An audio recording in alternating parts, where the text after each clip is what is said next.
Have you ever heard the saying, breath is life? Well, that is the clue for the next reading, titled The Hindu Yogi Science of Breath by Yogi Ramacharaka. I do have a brief background on the author in one of the earlier videos in my playlist. Make sure to check it out. This is just one of his many pen names. He's also known as William Walker Atkinson. He practiced law both in Pennsylvania and Chicago. While well known for his law practice, he is equally known for being one of the earlier pioneers and exponent of New Thought movement and occult wisdom. While this book does not go into the deepest, intricate, logistic, and occult aspect of the science of breath, the author does manage to bridge, in simple terms, the benefits and valuable breathing techniques for overall physical, mental, and spiritual health. Many of us here in the West are not even aware of how we breathe, and when many of us do, we do discover somewhere along the way that we have shortchanged ourselves with improper breathing. I was one of those, and gradually, with time and intention and awareness, I've gained a whole new appreciation for inhalation and exhalation of breath. Having said all that, I'm not a doctor, and if you have had issues with breathing, and if your intention is to improve your quality of life through conscious breath, make sure to check in with your doctor with any of the techniques applied. Hello, I am Daisy. Welcome to my channel. If you're ready, let's turn the page. The Hindu Yogi, Science of Breath by Yogi Ramacharaka. Chapter 1. Salam. The Western student is apt to be somewhat confused in his ideas regarding the yogis and their philosophy and practice. Travelers to India have written great tales about the hordes of fakirs, mendicants, and mountebanks who infest the great roads of India and the streets of its cities, and who impudently claim this title, yogi. The Western student is scarcely to be blamed for thinking of the typical yogi as an emaciated, fanatical, dirty, ignorant Hindu who either sits in a fixed posture until his body becomes ossified, or else holds his arm up in the air until it becomes stiff and withered, and forever after remains in that position, or perhaps clenches his fist and holds it tight until his fingernails grow through the palms of his hands. That these people exist is true, but their claim to the title yogi seems as absurd to the true yogi as does the claim to the title doctor on the part of the man who pares one's corns seem to the eminent surgeon, or as does the title of professor, as assumed by the street corner vendor of worm medicine, seem to the president of Harvard or Yale. There have been for ages past in India and other Oriental countries men who devoted their time and attention to the development of man physically, mentally, and spiritually. The experience of generations of earnest seekers has been handed down for centuries from teacher to pupil, and gradually a definite yogi science was built up. To these investigations and teachings was finally applied the term yogi, from the Sanskrit word yog, meaning to join. From the same source comes the English word yoke, with a similar meaning. Its use in connection with these teachings is difficult to trace. Different authorities given different explanations, but probably the most ingenious is that which holds that it is intended as the Hindu equivalent for the idea conveyed by the English phrase, getting into harness, or yoking up, as the yogi undoubtedly gets into harness in his work of controlling the body and mind by the will. Yoga is divided into several branches, ranging from that which teaches the control of the body to that which teaches the attainment of the highest spiritual development. In the work, we will not go into the higher phases of the subject, except when the science of breath touches upon the same. The science of breath touches yoga at many points, and although chiefly concerned with the development and control of the physical, has also its psychic side and even enters the field of spiritual development. In India, there are great schools of yoga comprising thousands of the leading minds of the great country. The yoga philosophy is the rule of life for many people. The pure yogi teachings, however, are given only to the few, the masses being satisfied with the crumbs which fall from the tables of the educated classes, the Oriental custom in this respect being opposed to that of the Western world. But Western ideas are beginning to have their effect even in the Orient, and teachings which were once given only to the few are now freely offered to any who are ready to receive them. The East and the West are growing closer together, and both are profiting by the close contact, each influencing the other. The Hindu yogis have always paid great attention to the science of breath, for reasons which will be apparent to the student who reads this book. Many Western writers have touched upon this phase of the yogi teachings, but we believe that it has been reserved for the writer of this work to give to the Western student, in concise form and simple language, the underlying principles of the yogi science of breath, together with many of the favorite yogi breathing exercises and methods. We have given the Western idea as well as the Oriental, showing how one dovetails into the other. We have used the ordinary English terms almost entirely, avoiding the Sanskrit terms, so confusing to the average Western reader. The first part of the book is devoted to the physical phase of the science of breath. Then the psychic and mental sides are considered, and finally the spiritual side is touched upon. We may be pardoned if we express ourselves as pleased with our success in condensing so much yogi lore in so few pages, and by the use of words and terms which may be understood by anyone. Our only fear is that its very simplicity may cause some to pass it by as unworthy of attention, while they pass on their way searching for something deep, mysterious, and the non-understandable. However, the Western mind is eminently practical, and we know that it is only a question of a short time before it will recognize the practicability of this work. We greet our students with our most profound salam and bid them be seated for their first lessons in the yogi science of breath. Chapter 2. Breath is life. Life is absolutely dependent upon the act of breathing. Breath is life. Differ as they may upon details of theory and terminology, the Oriental and the Occidental agree upon these fundamental principles. To breathe is to live, and without breath there is no life. Not only are the higher animals dependent upon breath for life and health, but even the lower forms of animal life must breathe to live, and plant life is likewise dependent upon the air for continued existence. The infant draws in a long, deep breath, retains it for a moment to extract from it its life-giving properties, and then exhales it in a long wail, and lo, its life upon earth has begun.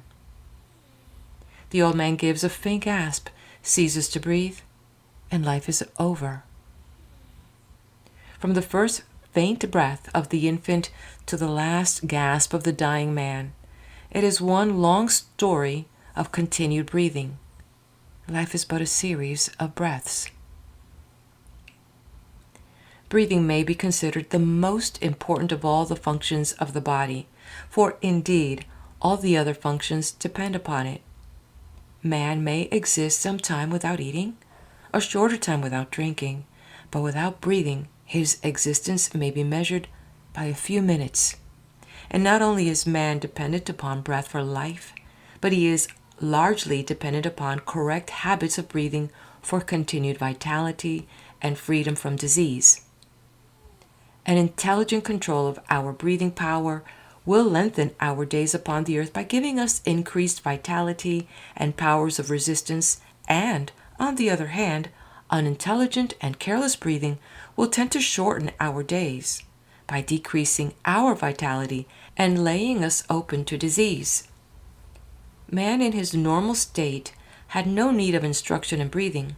Like the lower animal and the child, he breathed naturally and properly, as nature intended him to do. But civilization has changed him in this and other respects. He has contracted improper methods and attitudes of walking, standing, and sitting, which have robbed him of his birthright of natural and correct breathing. He has paid a high price for civilization.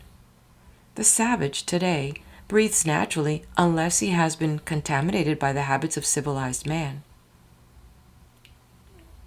The percentage of civilized men who breathe correctly is quite small, and the result is shown in contracted chest and stooping shoulders, and the terrible increase in diseases of the respiratory organs, including that dread monster, consumption, the white scourge.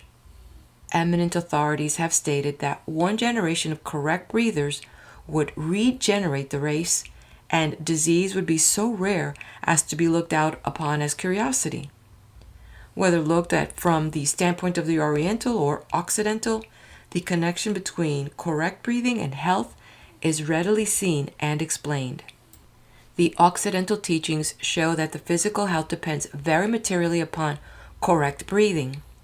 The Oriental teachers not only admit that their Occidental brothers are right, but say that in addition to the physical benefit derived from correct habits of breathing, man's mental power, happiness, self-control, clear-sightedness, morals, and even his spiritual growth may be increased by an understanding of the science of breath. Whole schools of Oriental philosophy have been founded upon this science, and this knowledge, when grasped by the Western races and by them put to a practical use, which is their strong point, will work wonders among them. The theory of the East, wedded to the practice of the West, will produce worthy offspring.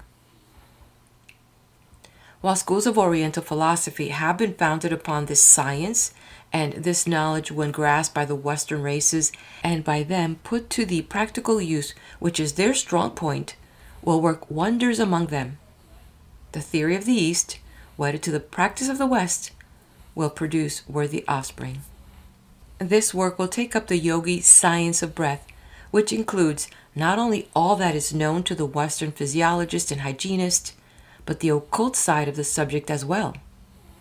It not only points out the way to physical health along the lines of what Western scientists have termed deep breathing, etc., but also goes into the less known phases of the subject and shows how the Hindu yogi controls his body, increasing his mental capacity, and develops the spiritual side of his nature by the science of breath. The yogi practices exercises by which he attains control of his body and is enabled to send to any organ or part an increased flow of the vital force of prana, thereby strengthening and invigorating the part or organ. He knows all that his Western scientific brother knows about the physiological effect of correct breathing, but he also knows that the air contains more than oxygen and hydrogen and nitrogen, and that something more is accomplished than the mere oxygenating of the blood. He knows something about prana, of which his Western brother is ignorant, and he is fully aware of the nature and manner of handling that great principle of energy, and is fully informed as to its effect upon the human body and mind. He knows that the rhythmical breathing one may bring himself into harmonious vibration with nature and aid in the unfoldment of his latent powers. He knows that by controlled breathing he may not only cure disease in himself and others, but also practically do away with fear and worry and the baser emotions. To teach these things is the object of this work. We will give in a few chapters concise explanations and instructions which might be extended into volumes. We hope to awaken the minds of the Western world to the value of the yogi science of breath. Chapter 3. The Exoteric Theory of Breath. In this chapter, we will give you briefly the theories of the Western scientific world regarding the functions of the respiratory organs and the part in the human economy played by the breath. In subsequent chapters, we will give the additional theories and ascertained facts of the Oriental school of thought and research. The Oriental accepts the theories and facts of his Western brothers which have been known to him for centuries, and adds thereto much that the latter do not now accept, but which they will in due time discover, and which, after renaming, they will present to the world as a great truth. Before taking up the Western idea, it will perhaps be better to give a hasty general idea of the organs of respiration. The organs of respiration consist of the lungs and the air passages leading to them. The lungs are 2 in number and occupy the pleural chamber of the thorax, one on each side of the median line, being separated from each other by the heart, the greater blood vessels, and the larger air tubes. Each lung is free in all directions, except at the root, which consists chiefly of the bronchi, arteries, and veins connecting the lungs with the trachea and heart. The lungs are spongy and porous, and their tissues are very elastic. They are covered with a delicately constructed but strong sac, known as the pleural sac, one wall of which closely adheres to the lung and the other to the inner wall of the chest, and which secretes a fluid which allows the inner surfaces of the walls to glide easily upon each other in the act of breathing. The air passages consist of the interior of the nose, pharynx, larynx, windpipe, or trachea, and the bronchial tubes.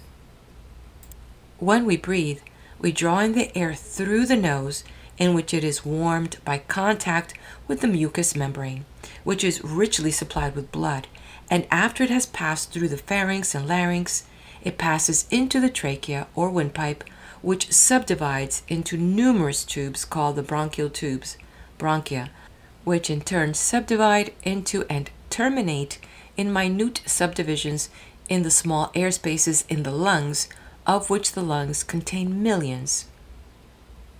A writer has stated that if the air cells of the lungs were spread out over an unbroken surface, they would cover an area of 14,000 feet. The air is drawn into the lungs by the action of the diaphragm, a great, strong, flat sheet-like muscle stretched across the chest, separating the chest box from the abdomen. The diaphragm's action is almost as automatic as that of the heart, although it may be transformed into a semi-voluntary muscle by an effort of the will. When it expands, it increases the size of the chest and lungs, and the air rushes into the vacuum thus created. When it relaxes, the chest and lungs contract, and the air is expelled from the lungs. Now, before considering what happens to the air in the lungs, let us look a little into the matter of the circulation of the blood. The blood, as you know, is driven by the heart through the arteries into the capillaries, thus reaching every part of the body, which it vitalizes, nourishes, and strengthens. It then returns by means of the capillaries by another route, the veins, to the heart, from whence it is drawn to the lungs. The blood starts on its arterial journey, bright red and rich, laden with life-giving qualities and properties. It returns by the venous route, poor, blue, and dull, being laden down with the waste matter of the system. It goes out like a fresh stream from the mountains. It returns as a stream of sewer water. This foul stream goes to the right auricle of the heart. When this auricle becomes filled, it contracts and forces the stream of blood through an opening in the right ventricle of the heart, which in turn sends it onto the lungs, where it is distributed by millions of hair-like blood vessels to the air cells of the lungs, of which we have spoken. Now let us take up the story of the lungs at this point. The foul stream of blood is now distributed among the millions of tiny air cells in the lungs. A breath of air is inhaled, and the oxygen of the air comes into contact with the impure blood through the thin walls of the air-like blood vessels of the lungs, which walls are thick enough to hold the blood, but thin enough to admit the oxygen to penetrate them. When the oxygen comes into contact with the blood, a form of combustion takes place, and the blood takes up oxygen and releases Carbonic acid is generated from the waste products and poisonous matter, which has been gathered up by the blood from all parts of the system. The blood, thus purified and oxygenated, is carried back to the heart, again, rich, red, and bright, and laden with life-giving properties and qualities. Upon reaching the left auricle of the heart, it is forced into the left ventricle, from whence it is again forced out through the arteries on its mission of life to all parts of the system.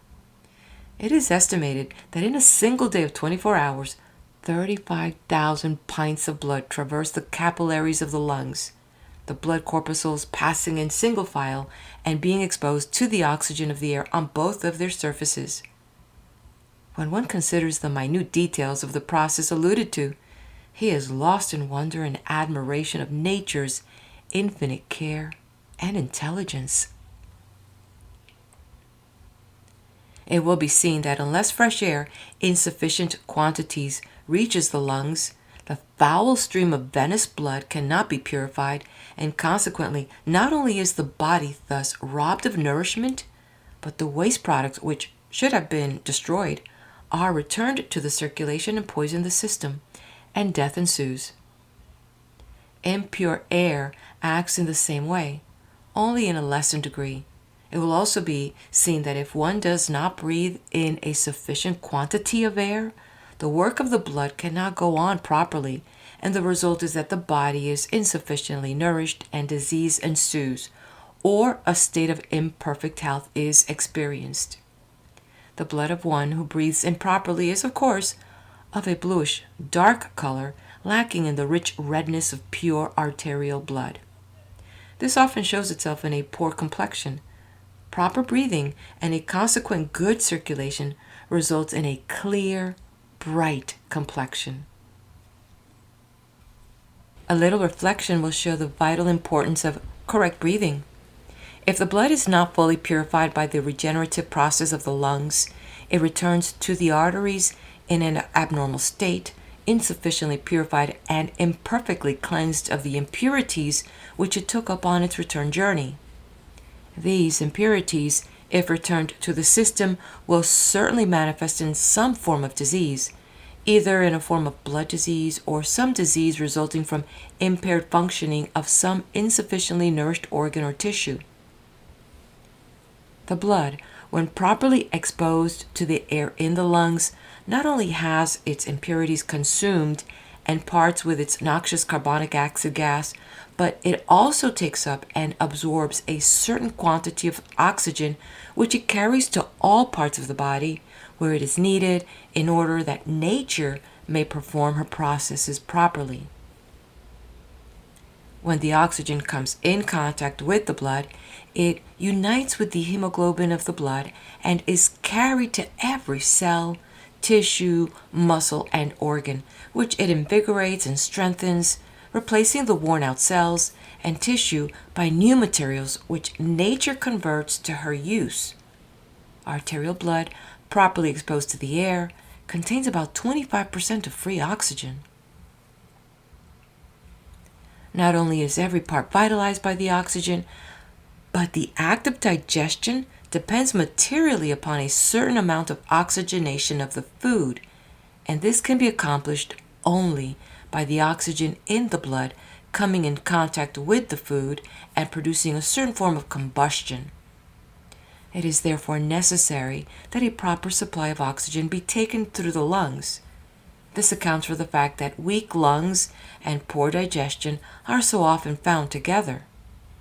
To grasp the full significance of this statement, one must remember that the entire body receives nourishment from the food assimilated, and that imperfect assimilation always means an imperfectly nourished body.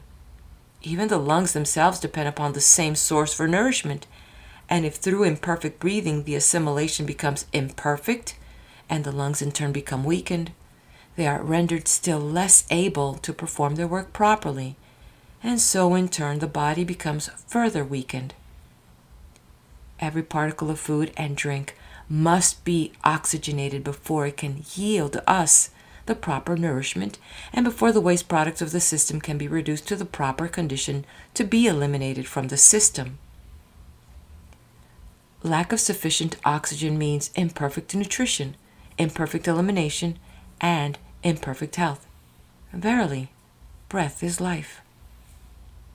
The combustion arising from the change in the waste products generates heat and equalizes the temperature of the body. Good breathers are not apt to take cold, and they generally have plenty of good warm blood, which enables them to resist the changes in the outer temperature. In addition to the above-mentioned important processes, the act of breathing gives exercise to the internal organs and muscles, which feature is generally overlooked by Western writers on the subject, but which the yogi fully appreciate. In imperfect or shallow breathing, only a portion of the lung cells are brought into play, and a great portion of the lung capacity is lost, the system suffering in proportion to the amount of under-oxygenation. The lower animals in their native state breathe naturally, and primitive man undoubtedly did the same.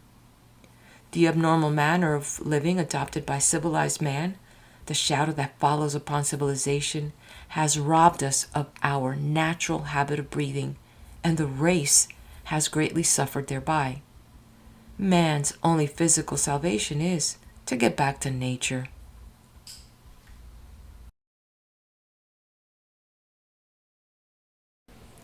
Chapter 4. The Esoteric Theory of Breath.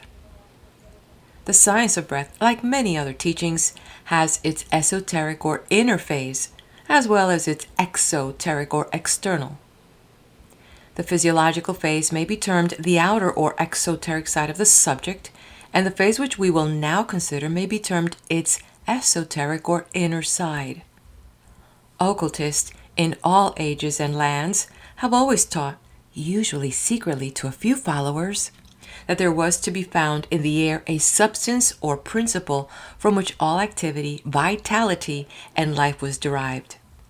They differed in their terms and names for this force, as well as in the details of the theory, but the main principle is to be found in all occult teachings and philosophies, and has for centuries formed a portion of the teachings of the Oriental yogis.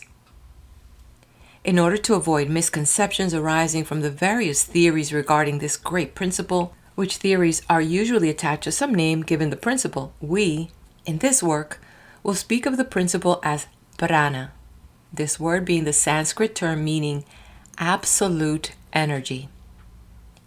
Many occult theorists teach that the principle which the Hindus term prana is the universal principle of energy or force, and that all energy or force is derived from that principle, or rather, is a particular form of manifestation of that principle.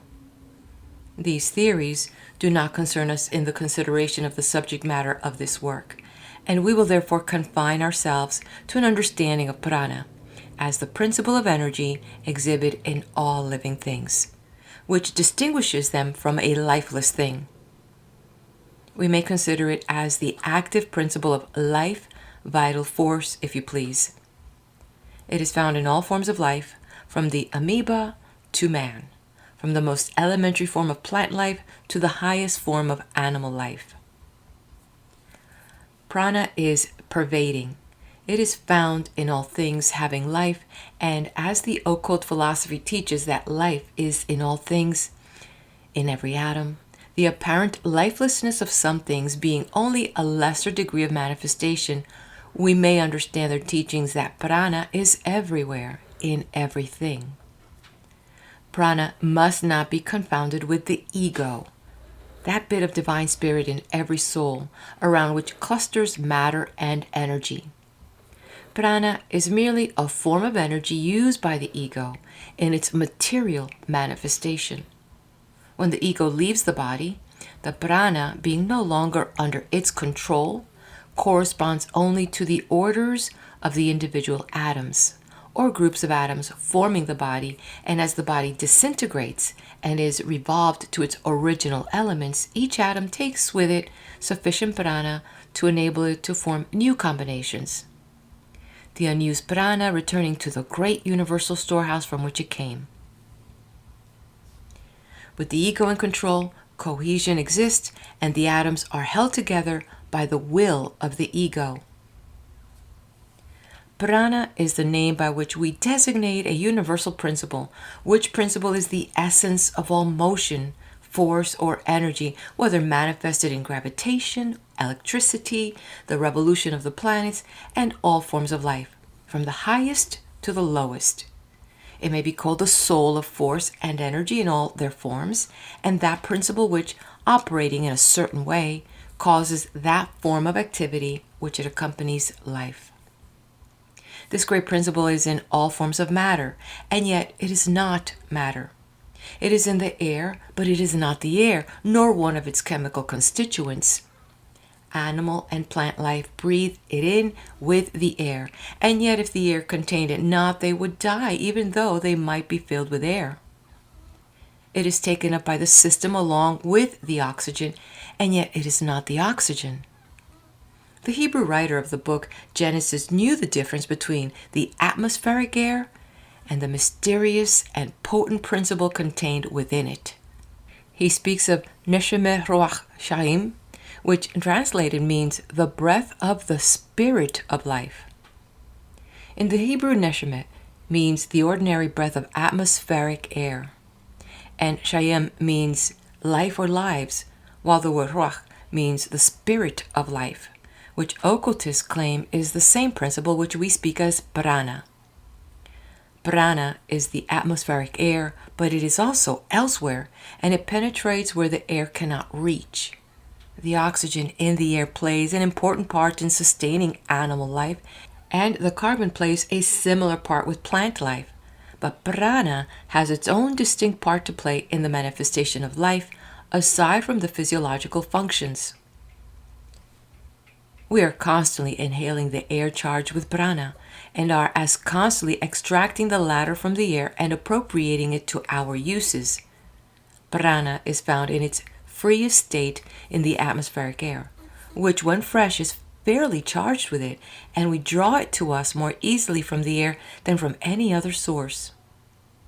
In ordinary breathing, we absorb and extract a normal supply of prana, but by controlled and regulated breathing, generally known as yogi breathing, we are enabled to extract a greater supply, which is stored away in the brain and nerve centers to be used when necessary. We may store away prana just as the storage battery stores away electricity. The many powers attributed to advanced occultists is due largely to their knowledge of this fact and their intelligent use of this stored up energy. The yogis know that by certain forms of breathing, they establish certain relations with the supply of prana and may draw on the same for what they require. Not only do they strengthen all parts of their body in this way, but the brain itself may receive increased energy from the same source, and latent faculties be developed and psychic powers attained. One who has mastered the science of storing away prana, either consciously or unconsciously, often radiates vitality and strength which is felt by those coming in contact with him, and such a person may impart this strength to others and give them increased vitality and health. What is called magnetic healing is performed in this way, although many practitioners are not aware of the source of their power. Western scientists have been dimly aware of this great principle with which the air is charged, but finding that they could find no chemical trace of it or making it register on any of their instruments, they have generally treated the Oriental theory with disdain. They could not explain this principle and so denied it. They seem, however, to recognize that the air in certain places possesses a greater amount of something, and sick people are directed by their physicians to seek such places in hopes of regaining their lost health. The oxygen in the air is appropriated by the blood and is made use by the circulatory system. The prana in the air is appropriated by the nervous system and is used in its work. And as the oxygenated blood is carried to all parts of the system, building up and replenishing, so is the prana carried to all parts of the nervous system, adding strength and vitality. If we think of prana as being the active principle of what we call vitality, we will be able to form a much clearer idea of what an important part it plays in our lives. Just as is the oxygen in the blood used up by the wants of the system, so the supply of prana taken up by the nervous system is exhausted by our thinking, willing, acting, etc. And in consequence, constant replenishing is necessary. Every thought, every act, every effort of the will, every motion of a muscle uses up a certain amount of what we call nerve force, which is really a form of prana. To move a muscle, the brain sends out an impulse over the nerves, and the muscle contracts, and so much prana is expended. When it is remembered that the greater portion of prana acquired by man comes to him from the air inhaled, the importance of proper breathing is readily understood. Chapter 5. The Nervous System. It will be noticed that the Western scientific theories regarding the breath confine themselves to the effects of the absorption of oxygen and its use through the circulatory system, while the yogi theory also takes into consideration the absorption of prana and its manifestation through the channels of the nervous system. Before proceeding further, it may be as well to take a hasty glance at the nervous system. The nervous system of man is divided into two great systems, the cerebral spinal and the sympathetic system. The cerebral spinal system consists of all the part of the nervous system contained within the cranial cavity and the spinal canal, viz. The brain and the spinal cord, together with the nerves which branch off from the same. This system presides over the functions of animal life known as volition, sensation, etc. The sympathetic system includes all that part of the nervous system located principally in the thoracic, abdominal, and pelvic cavities, and which is distributed to the internal organs. It has control over the involuntary processes such as growth, nutrition, etc. The cerebrospinal system attends to all the seeing, hearing, tasting, smelling, feeling, etc. It sets things in motion. It is used by the ego to think, to manifest consciousness. It is the instrument with which the ego communicates with the outside world.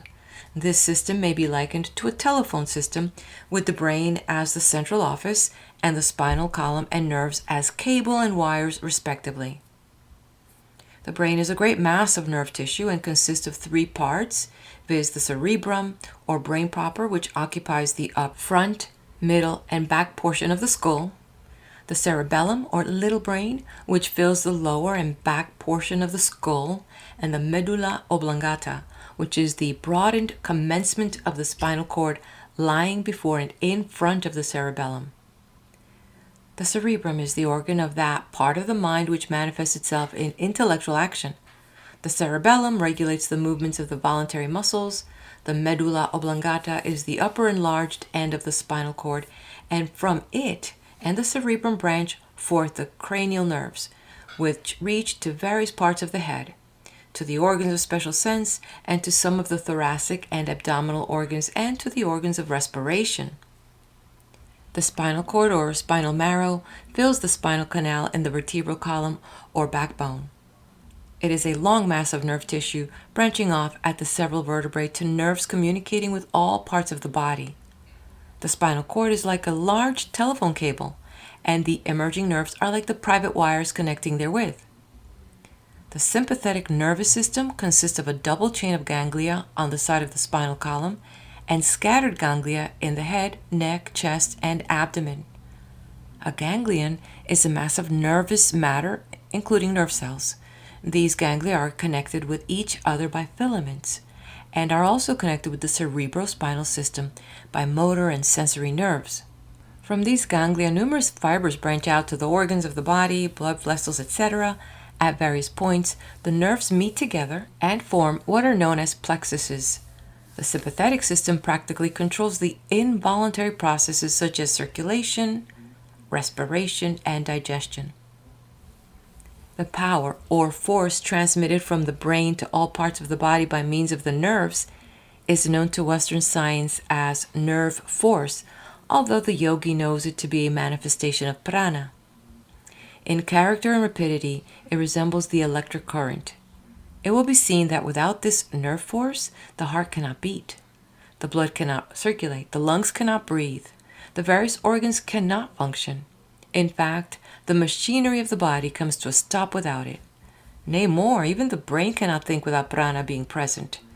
When these facts are considered, the importance of absorption of prana must be evident to all, and the science of breath assumes an importance even greater than that accorded it by Western science. The yogi teachings go further than does Western science in one important feature of the nervous system. We allude to what Western science terms as the solar plexus, and which it considers as merely one of a series of certain matted nets of sympathetic nerves with their ganglia found in various parts of the body. Yogi science teaches that this solar plexus is really a most important part of the nervous system, and that it is a form of brain, playing one of the principal parts in the human economy.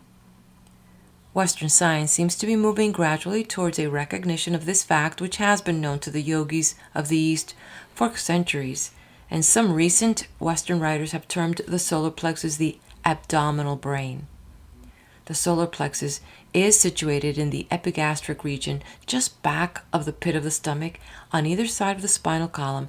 It is composed of white and gray brain matter, similar to that composing the other brains of man. It has control of the main internal organs of man and plays a much more important part than is generally recognized. We will not go into the yogi theory regarding the solar plexus, further than to say that they know it as the great central storehouse of prana. Men have been known to be instantly killed by a severe blow over the solar plexus, and prize fighters recognize its vulnerability and frequently temporarily paralyze their opponents by a blow over this region. The name solar is well bestowed on this brain, as it radiates strength and energy to all parts of the body, even the upper brains, depending largely upon it as a storehouse of prana. Sooner or later, Western science will fully recognize the real function of the solar plexus and will accord to it a far more important place than it now occupies in their textbooks and teachings. Chapter 6. Nostril versus mouth breathing. One of the first lessons in the yogi science of breath is to learn how to breathe through the nostrils and to overcome the common practice of mouth breathing. The breathing mechanism of man is so constructed that he may breathe either through the mouth or nasal tubes, but it is a matter of vital importance to him which method he follows, as one brings health and strength and the other disease and weakness. It should not be necessary to state to the student that the proper method of breathing is to take the breath through the nostrils, but alas, the ignorance among civilized people regarding this simple matter is astounding. We find people in all walks of life habitually breathing through their mouths and allowing their children to follow their horrible and disgusting example. Many of the diseases to which civilized man is subject are undoubtedly caused by this common habit of mouth breathing. Children permitted to breathe in this way grow up with impaired vitality and weakened constitutions, and in manhood and in womanhood break down and become chronic invalids. The mother of the savage race does better, being evidently guided by her intuition. She seems to instinctively recognize that the nostrils are the proper channels for the conveyal of air to the lungs, and she trains her infant to close its little lips and breathe through the nose.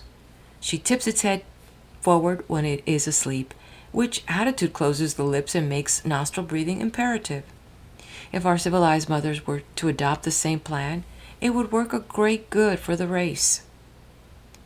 Many contagious diseases are contracted by the disgusting habit of mouth breathing, and many cases of cold and catarrhal affections are also attributable to the same cause.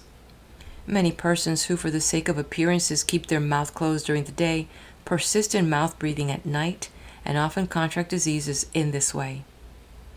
Carefully conducted scientific experiments have shown that soldiers and sailors who sleep with their mouths open are much more liable to contract contagious diseases than those who breathe properly through the nostrils. An instance is related in which smallpox became epidemic on a man of war in foreign parts, and every death which resulted was that of some sailor or marine who was a mouth breather, not a single nostril breather succumbing. The organs of respiration have their only protective apparatus, filter or dust catcher, in the nostrils. When the breath is taken through the mouth, there is nothing from mouth to lungs to strain the air or to catch the dust and other foreign matter in the air. From mouth to lungs, the dirt or impure substance has a clear track, and the entire respiratory system is unprotected. And moreover, such incorrect breathing admits cold air to the organs, thereby injuring them. Inflammation of the respiratory organs often results from the inhalation of cold air through the mouth.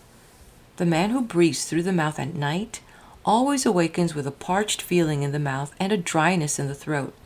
He is violating one of nature's laws and is sowing the seeds of disease.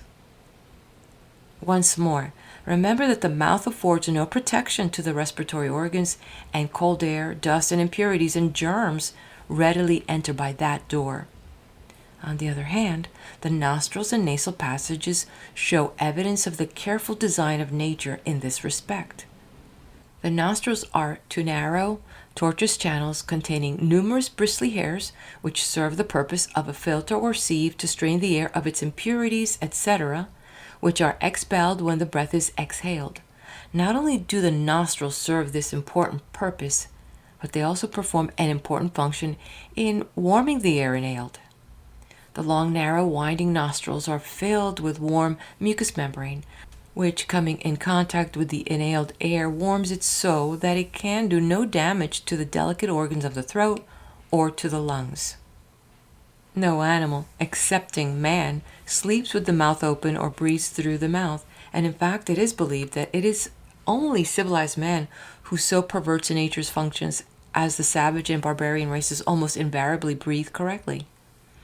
It is probable that this unnatural habit among civilized men has been acquired through unnatural methods of living, enervating luxuries and excessive warmth. The refining, filtering, and straining apparatus of the nostrils renders the air fit to reach the delicate organs of the throat and the lungs, and the air is not fit to so reach these organs until it has passed through nature's refining process. The impurities which are stopped and retained by the sieves and mucous membrane of the nostrils are thrown out again by the expelled breath in exhalation, and in case they have accumulated too rapidly or have managed to escape through the sieves and have penetrated forbidden regions, nature protects us by producing a sneeze which violently ejects the intruder. The air, when it enters the lungs, is as different from the outside air as it is distilled water different from the water of the cistern. The intricate purifying organization of the nostrils, arresting and holding the impure particles in the air, is as important as is the action of the mouth in stopping cherry stones and fish bones and preventing them from being carried on to the stomach. Man should no more breathe through his mouth than he would attempt to take food through his nose. Another feature of mouth breathing is that the nasal passages, being thus comparatively unused, consequently fail to keep themselves clean and clear, and become clogged up and unclean, and are apt to contract local diseases. Like abandoned roads that soon become filled with weeds and rubbish, unused nostrils become filled with impurities and foul matter. One who habitually breathes through the nostrils is not likely to be troubled with clogged or stuffy nostrils, but for the benefit of those who have been more or less addicted to the unnatural mouth breathing and who wish to acquire the natural and rational method, it may perhaps be well to add a few words regarding the way to keep their nostrils clean and free from impurities. A favorite Oriental method is to snuff a little water up the nostrils, allowing it to run down the passage into the throat, from hence it may be ejected through the mouth. Some Hindu yogis immerse the face in a bowl of water, and by a sort of suction draw in quite a quantity of water, but this latter method requires considerable practice, and the first mentioned method is equally efficacious and much more easily performed. Another good plan is to open the window and breathe freely, closing one nostril with the finger or thumb, sniffing up the air through the open nostril, then repeat the process on the other nostril. Repeat several times, changing nostrils. This method will usually clear the nostrils of obstructions. In case the trouble is caused by catarrh, it is well to apply a little Vaseline or camphor ice or similar preparation, or sniff up a little witch hazel extract once in a while, and you will notice a marked improvement. A little care and attention will result in the nostril becoming clean and remaining so. We have given considerable space to this subject of nostril breathing, not only because of its great importance in its reference to health, but because nostril breathing is a prerequisite to the practice of the breathing exercises to be given later in this book, and because nostril breathing is one of the basic principles underlying the yogi science of breath. We urge upon the student the necessity of acquiring this method of breathing if he has it not, and caution him against dismissing this phase of the subject as unimportant. Chapter 7. The 4 methods of respiration. In the consideration of the question of respiration, we must begin by considering the mechanical arrangements whereby the respiratory movements are effected. The mechanics of respiration manifest through 1. The elastic movements of the lungs, and 2. The activities of the sides and bottom of the thoracic cavity in which the lungs are contained. The thorax is that portion of the trunk between the neck and the abdomen, the cavity of which, known as the thoracic cavity, is occupied mainly by the lungs and heart. It is bounded by the spinal column, the ribs with their cartilages, the breastbone, and below by the diaphragm. It is generally spoken of as the chest. It has been compared to a completely shut conical box, the small end of which is turned upward, the back of the box being formed by the spinal column, the front by the breastbone, and the sides by the ribs. The ribs are 24 in number, 12 on each side, and emerge from each side of the spinal column. The upper 7 pair are known as true ribs, being fastened to the breastbone direct, while the lower 5 pairs are called false ribs or floating ribs, because they are not so fastened, the upper 2 of them being fastened by the cartilage to the other ribs, the remainder having no cartilages, their forward ends being free. The ribs are moved in respiration by 2 superficial muscular layers, known as the intercostal muscles. The diaphragm, the muscular partition before alluded to, separates the chest box from the abdominal cavity. In the act of inhalation, the muscles expand the lungs so that a vacuum is created and the air rushes in accordance with the well-known law of physics. Everything depends upon the muscles concerned in the process of respiration, which we may, for convenience, term as the respiratory muscles. Without the aid of these muscles, the lungs cannot expand, and upon the proper use and control of these muscles, the science of breath largely depends. The proper control of these muscles will result in the ability to attain the maximum degree of lung expansion and greatest amount of the life-giving properties of the air into the system. The yogis classify respiration into 4 general methods versus 1. High breathing, 2. Mid breathing, 3. Low breathing, 4. Yogi complete breathing. We will give a general idea of the first 3 methods and a more extended treatment of the 4th method, upon which the yogi science of breath is largely based. 1. High breathing. This form of breathing is known to the Western world as clavicular breathing or collarbone breathing. One breathing in this way elevates the ribs and raises the collarbone and shoulders, at the same time drawing in the abdomen and pushing its contents up against the diaphragm, which in turn is raised. The upper part of the chest and lungs, which is the smallest, is used, and consequently, but a minimum amount of air enters the lungs. In addition to this, the diaphragm being raised, there can be no expansion in that direction. A study of the anatomy of the chest will convince any student that in this way a maximum amount of effort is used to attain a minimum amount of benefit. High breathing is probably the worst form of breathing known to man and requires the greatest expenditure of energy with the smallest amount of benefit. It is an energy-wasting, poor returns plan. It is quite common among the Western races, many women being addicted to it, and even singers, clergymen, lawyers, and others who should know better, using it ignorantly. Many diseases of the vocal organs and organs of respiration may be directly traced to this barbarous method of breathing, and the straining of delicate organs caused by this method often results in the harsh, disagreeable voices heard on all sides. Many persons who breathe in this way become addicted to the disgusting practice of mouth breathing described in a preceding chapter. If the student has any doubt about what has been said regarding this form of breathing, let him try the experiment of expelling all the air from his lungs, then standing erect with hands at sides, let him raise the shoulders and collarbone and inhale. He will find that the amount of air inhaled is far below normal. Then let him inhale a full breath after dropping the shoulders and collarbone, and he will receive an object lesson in breathing, which he will be apt to remember much longer than he would any words, printed or spoken. 2. Mid-breathing.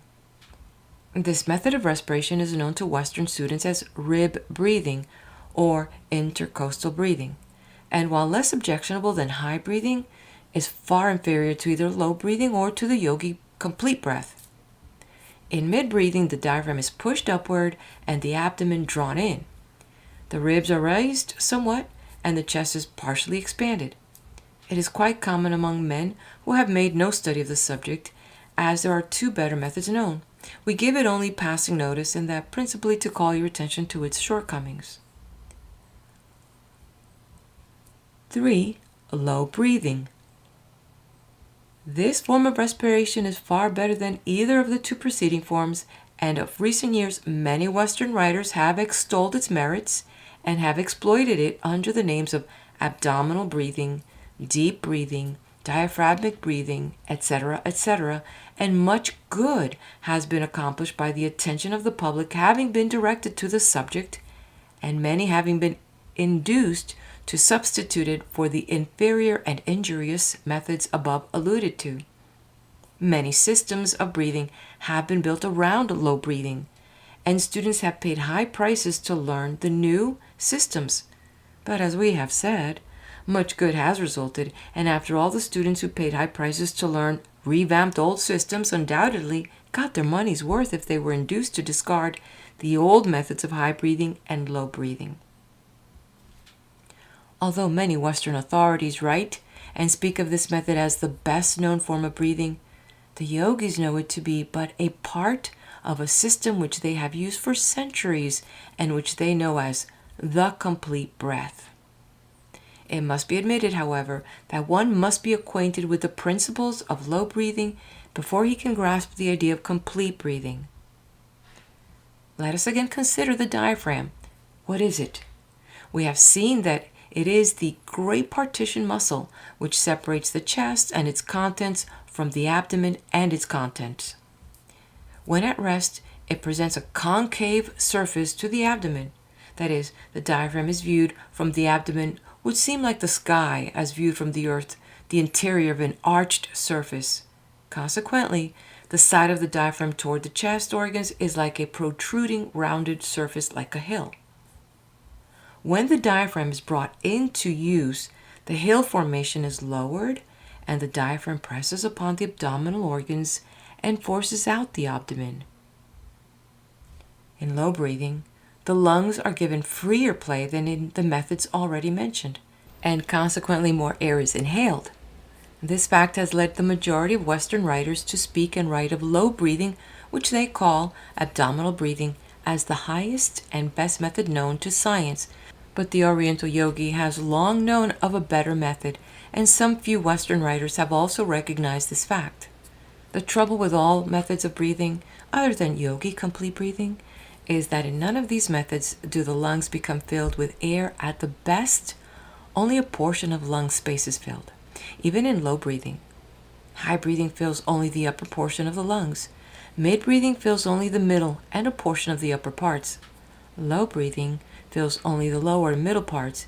It is evident that any method that fills the entire lung space must be far preferable to those filling only certain parts. Any method which will fill the entire lung space must be of the greatest value to man in the way of allowing him to absorb the greatest quantity of oxygen and to store away the greatest amount of prana. The complete breath is known to the yogis to be the best method of respiration known to science. The Yogi Complete Breath. Yogi Complete Breathing includes all the good points of high breathing, mid breathing, and low breathing, with the objectionable features of each eliminated. It brings into play the entire respiratory apparatus, every part of the lungs, every air cell, every respiratory muscle. The entire respiratory organism responds to this method of breathing, and the maximum amount of benefit is derived from the minimum expenditure of energy. The chest cavity is increased to its normal limits in all directions, and every part of the machinery performs its natural work and functions. One of the most important features of this method of breathing is the fact that the respiratory muscles are fully called into play, whereas in the other forms of breathing, only a portion of these muscles are so used. In complete breathing, among other muscles, those controlling the ribs are actively used, which increases the space in which the lungs may expand, and also gives the proper support to the organs when needed, nature availing herself to the perfection of the principle of leverage in this process. Certain muscles hold the lower ribs firmly in position, while other muscles bend them outward. Then again, in this method, the diaphragm is under perfect control and is able to perform its functions properly and in such manner as to yield the maximum degree of service. In the rib action above alluded to, the lower ribs are controlled by the diaphragm, which draws them slightly downward, while other muscles hold them in place, and the intercostal muscles force them outward, which combined action increases the mid-chest cavity to its maximum. In addition to this muscular action, the upper ribs are also lifted and forced outward by the intercostal muscles, which increases the capacity of the upper chest to its fullest extent. If you have studied the special features of the four given methods of breathing, you will at once see that the complete breathing comprises all the advantageous features of the three other methods, plus the reciprocal advantage accruing from the combined action of the highest chest, mid-chest, and diaphragmic regions, and the normal rhythm thus obtained. In our next chapter, we will take up the complete breath in practice and will give full directions for the acquirement of this superior method of breathing with exercises, etc. Chapter 8. The Yogi Complete Breath. The Yogi Complete Breath is the fundamental breath of the entire yogi science of breath, and the student must fully acquaint himself with it and master it perfectly before he can hope to obtain results from the other forms of breath mentioned and given in this book. He should not be content with half learning it, but should go to work in earnest until it becomes his natural method of breathing. This will require work, time, and patience, but without these things nothing is ever accomplished. There is no royal road to the science of breath, and the student must be prepared to practice and study in earnest if he expects to receive results. The results obtained by a complete mastery of the science of breath are great, and no one who has attained them would willingly go back to the old methods, and he will tell his friends that he considers himself amply repaid for all his work. We say these things now that you may fully understand the necessity and importance of mastering this fundamental method of yogi breathing, instead of passing it by and trying some of the attractive-looking variations given later on in this book. Again, we say to you, start right, and right results will follow. But neglect your foundations, and your entire building will topple over sooner or later. Perhaps the better way to teach you how to develop the Yogi Complete Breath would be to give you simple directions regarding the breath itself, and then follow up the same with general remarks concerning it, and then later on giving exercises for developing the chest, muscles, and lungs, which have been allowed to remain in an underdeveloped condition by imperfect methods of breathing. Right here, we wish to say that this complete breath is not a forced or abnormal thing, but on the contrary, it is a going back to first principles, a return to nature. The healthy adult savage and the healthy infant of civilization both breathe in this manner. But civilized man has adopted unnatural methods of living, clothing, etc., and has lost his birthright. And we wish to remind the reader that the complete breath does not necessarily call for the complete filling of the lungs at every inhalation. One may inhale the average amount of air using the complete breathing method and distributing the air inhaled, be the quantity large or small, to all parts of the lungs. But one should inhale a series of full complete breaths several times a day, whenever opportunity offers, in order to keep the system in good order and condition. The following simple exercise will give you a clear idea of what the complete breath is. 1. Stand or sit erect, breathing through the nostrils. Inhale steadily. First, filling the lower part of the lungs, which is accomplished by bringing into play the diaphragm, which descending exerts a gentle pressure on the abdominal organs, pushing forward the front walls of the abdomen. Then fill the middle part of the lungs, pushing out the lower ribs, breastbone, and chest. Then fill the higher portion of the lungs, protruding the upper chest, thus lifting the chest, including the upper 6 or 7 pair of ribs. In the final movement, the lower part of the abdomen will be slightly drawn in, which movement gives the lungs a support and also helps to fill the highest part of the lungs.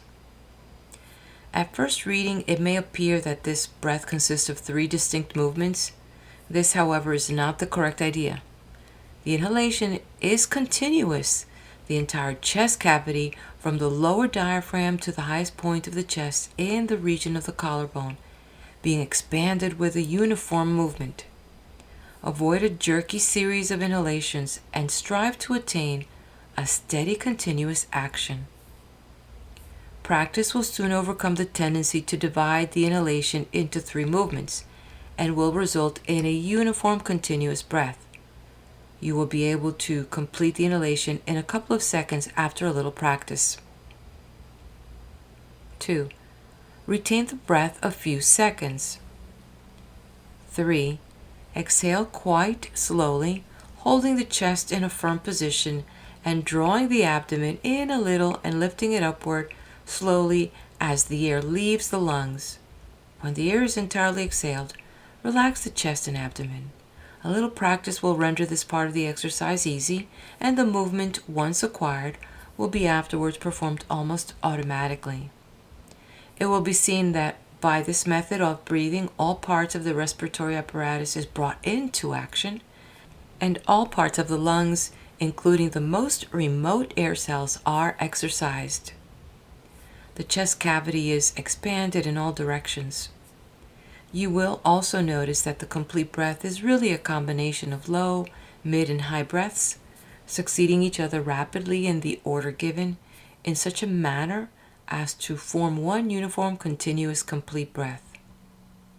You will find it quite a help to you if you will practice this breath before a large mirror, placing the hands lightly over the abdomen so that you may feel the movements. At the end of the inhalation, it is well to occasionally slightly elevate the shoulders, thus raising the collarbone and allowing the air to pass freely into the small upper lobe of the right lung, which place is sometimes the breeding place of tuberculosis. At the beginning of practice, you may have more or less trouble in acquiring the complete breath, but a little practice will make perfect, and when you have once acquired it, you will never willingly return to the old methods. Chapter 9. Physiological Effect of Complete Breath. Scarcely too much can be said of the advantages attending the practice of complete breath, and yet the student who has carefully read the foregoing pages should scarcely need to have pointed out to him such advantages. The practice of the complete breath will make any man or woman immune to consumption and other pulmonary troubles, and will do away with all liability to contract colds as well as bronchial and similar weaknesses. Consumption is due principally to lowered vitality attributable to an insufficient amount of air being inhaled. The impairment of vitality renders the system open to attacks from disease germs. Imperfect breathing allows a considerable part of the lungs to remain inactive, and such portions offer an inviting field for bacilli, which, invading the weakened tissue, soon produce havoc. Good healthy lung tissue will resist the germs, and the only way to have good healthy lung tissue is to use the lungs properly. Consumptives are nearly all narrow-chested. What does this mean? Simply that these people were addicted to improper habits of breathing, and consequently their chest failed to develop and expand. The man who practices the complete breath will have a full, broad chest, and the narrow-chested man may develop his chest to normal proportions if he will but adopt this mode of breathing. Such people must develop their chest cavities if they value their lives. Colds may often be prevented by practicing a little vigorous complete breathing whenever you feel that you are being unduly exposed. When chilled, breathe vigorously a few minutes and you will feel a glow all over your body. Most colds can be cured by complete breathing and partial fasting for a day. The quality of the blood depends largely upon its proper oxygenation in the lungs, and if it is under-oxygenated, it becomes poor in quality and laden with all sorts of impurities, and the system suffers from lack of nourishment and often becomes actually poisoned by the waste products remaining uneliminated in the blood. As the entire body, every organ, and every part is dependent upon the blood for nourishment, impure blood must have a serious effect upon the entire system. The remedy is plain. Practice the yogi complete breath. The stomach and other organs of nutrition suffer much from improper breathing. Not only are they ill-nourished by reason of the lack of oxygen, but as the food must absorb oxygen from the blood and become oxygenated before it can be digested and assimilated, it is readily seen how digestion and assimilation is impaired by incorrect breathing. And when assimilation is not normal, the system receives less and less nourishment, the appetite fails, bodily vigor decreases, and energy diminishes, and the man withers and declines, all from the lack of proper breathing. Even the nervous system suffers from improper breathing, inasmuch as the brain, the spinal cord, the nerve centers, and the nerves themselves, when improperly nourished by means of the blood, become poor and inefficient instruments for generating, storing, and transmitting the nerve currents. And improperly nourished, they will become if sufficient oxygen is not absorbed through the lungs. There is another aspect of the case whereby the nerve currents themselves, or rather the force from which the nerve currents spring, becomes lessened from want of proper breathing. But this belongs to another phase of the subject, which is treated of in other chapters of this book. And our purpose here is to direct your attention to the fact that the mechanism of the nervous system is rendered inefficient as an instrument for conveying nerve force as the indirect result of a lack of proper breathing. The effect of the reproductive organs upon the general health is too well known to be discussed at length here. But we may be permitted to say that with the reproductive organs in a weakened condition, the entire system feels the reflex action and suffers sympathetically. The complete breath produces a rhythm which is nature's own plan for keeping the important part of the system in normal condition, and from the first, it will be noticed that the reproductive functions are strengthened and vitalized, thus, by sympathetic reflex action, giving tone to the whole system. By this, we do not mean that the lower sex impulses will be roused. Far from it. The yogis are advocates of continence and chastity, and have learned to control the animal passions.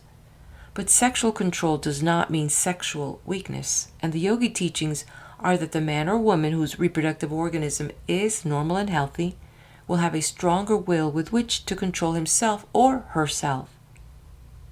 The yogi believes that much of the perversion of this wonderful part of the system comes from a lack of normal health and results from a morbid rather than a normal condition of these organs. A little careful consideration of this question will prove that the yogi teachings are right. This is not the place to discuss the subject fully, but the yogis know that sex energy may be conserved and used for the development of the body and mind of the individual, instead of being dissipated in unnatural excesses, as is the wont of so many uninformed people. By special request, we will give in this book one of the favorite yogi exercises for this purpose. But whether or not the student wishes to adopt the yogi theories of continence and clean living, he or she will find that the complete breath will do more to restore health to this part of the system than anything else ever tried. Remember now, we mean normal health, not undue development. The sensualist will find that normal means a lessening of desire rather than an increase. The weakened man or woman will find a toning up and a relief from the weakness which has heretofore depressed him or her. We do not wish to be misunderstood or misquoted on this subject. The yogi's ideal is a body strong in all its parts under the control of a masterful and developed will, animated by high ideals. In the practice of the complete breath during inhalation, the diaphragm contracts and exerts a gentle pressure upon the liver, stomach, and other organs, which in connection with the rhythm of the lungs acts as a gentle massage of these organs and stimulates their actions and encourages normal functioning. Each inhalation aids in the internal exercise and assists in causing a normal circulation to the organs of nutrition and elimination. In high or mid breathing, the organs lose the benefit accruing from this internal massage. The Western world is paying much attention to physical culture just now, which is a good thing, but in their enthusiasm they must not forget that the exercise of the external muscles is not everything. The internal organs also need exercise, and nature's plan for the exercise is proper breathing. Its motion vibrates the important organs of nutrition and elimination, and massages and kneads them at each inhalation and exhalation, forcing blood into them, and then squeezing it out, and imparting a general tone to the organs. Any organ or part of the body which is not exercised gradually atrophies and refuses to function properly, and lack of the internal exercise afforded by the diaphragmatic action leads to diseased organs. The complete breath gives the proper motion to the diaphragm, as well as exercising the middle and upper chest. It is indeed complete in its action. From the standpoint of Western physiology alone, without reference to the Oriental philosophies and science, this yogi system of complete breathing is of vital importance to every man, woman, and child who wishes to acquire health and keep it. Its very simplicity keeps thousands from seriously considering it, while they spend fortunes in seeking health through complicated and expensive systems. Health knocks at their door, and they answer not. Verily, the stone which the builders reject is the real cornerstone of the temple of health. Chapter 10. A few bits of yogi lore. We give below 3 forms of breath, quite popular among the yogis. The first is the well-known yogi cleansing breath, to which is attributed much of the great lung endurance found among the yogis. They usually finish up a breathing exercise with this cleansing breath, and we have followed this plan in this book. We also give the yogi nerve vitalizing exercise, which has been handed down among them for ages, and which has never been improved on by Western teachers of physical cultures, although some of them have borrowed it from teachers of yoga.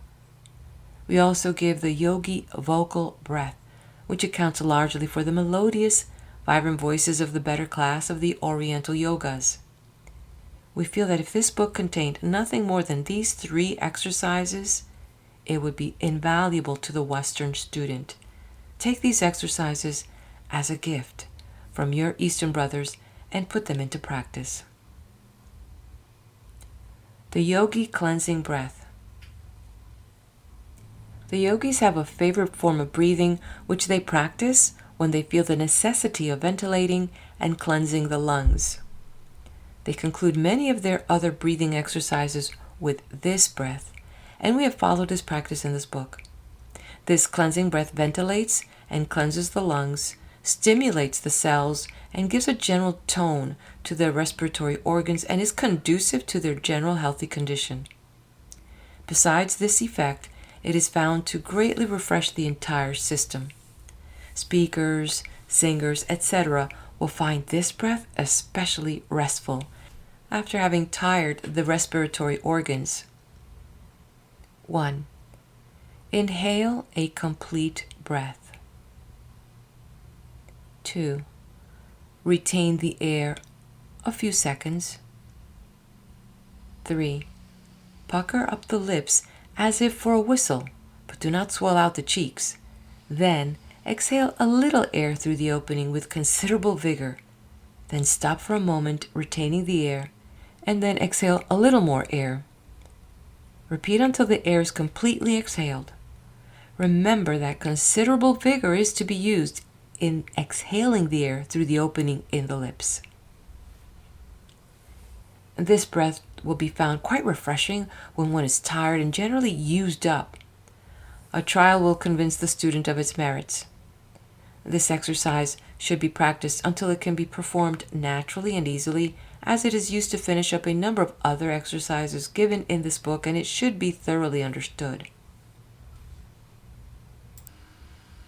The Yogi Nerve Vitalizing Breath. This is an exercise well known to the yogis, who consider it one of the strongest nerve stimulants and invigorants known to man. Its purpose is to stimulate the nervous system, develop nerve force, energy, and vitality. This exercise brings a stimulating pressure to bear on important nerve centers, which in turn stimulate and energize the entire nervous system and send an increased flow of nerve force to all parts of the body. 1. Stand erect. 2. Inhale a complete breath and retain same. 3. Extend the arms straight in front of you, letting them be somewhat limp and relaxed, with only sufficient nerve force to hold them out. 4. Slowly draw the hand back toward the shoulders, gradually contracting the muscle and putting force in them so that when they reach the shoulders, the fist will be so tightly clenched that a tremendous motion is felt. 5. Then, keeping the muscles tense, push the fists slowly out and then draw them back rapidly, still tense, several times. 6. Exhale vigorously through the mouth. 7. Practice the cleansing breath. The efficiency of this exercise depends greatly upon the speed of the drawing back of the fists and the tension of the muscles, and of course upon the full lungs. This exercise must be tried to be appreciated. It is without equal as a bracer, as our Western friends put it. The Yogi Breath. The yogis have a form of breathing to develop the voice. They are noted for their wonderful voices, which are strong, smooth, and clear, and have a wonderful trumpet-like carrying power. They have practiced this particular form of breathing exercise, which has resulted in rendering their voices soft, beautiful, and flexible, imparting to it that indescribable, peculiar, floating quality combined with great power.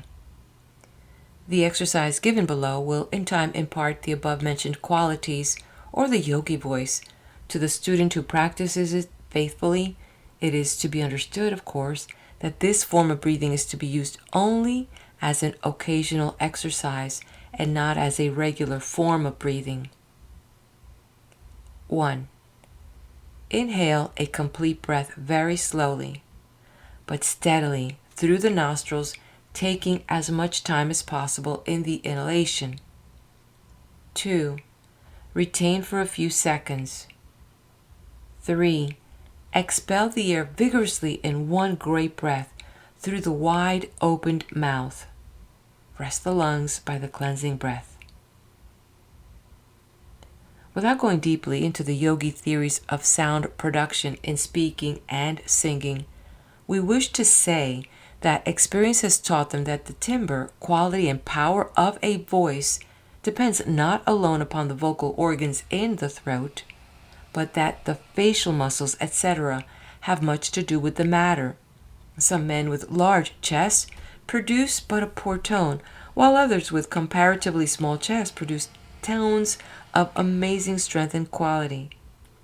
Here is an interesting experiment worth trying.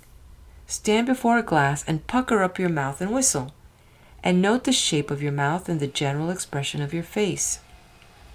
Then sing or speak as you do naturally and see the difference. Then start to whistle again for a few seconds, and then, without changing the position of your lips or face, sing a few notes and notice what a vibrant, resonant, clear, and beautiful tone is produced.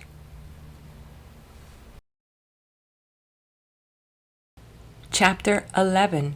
The 7 Yogi Developing Exercises.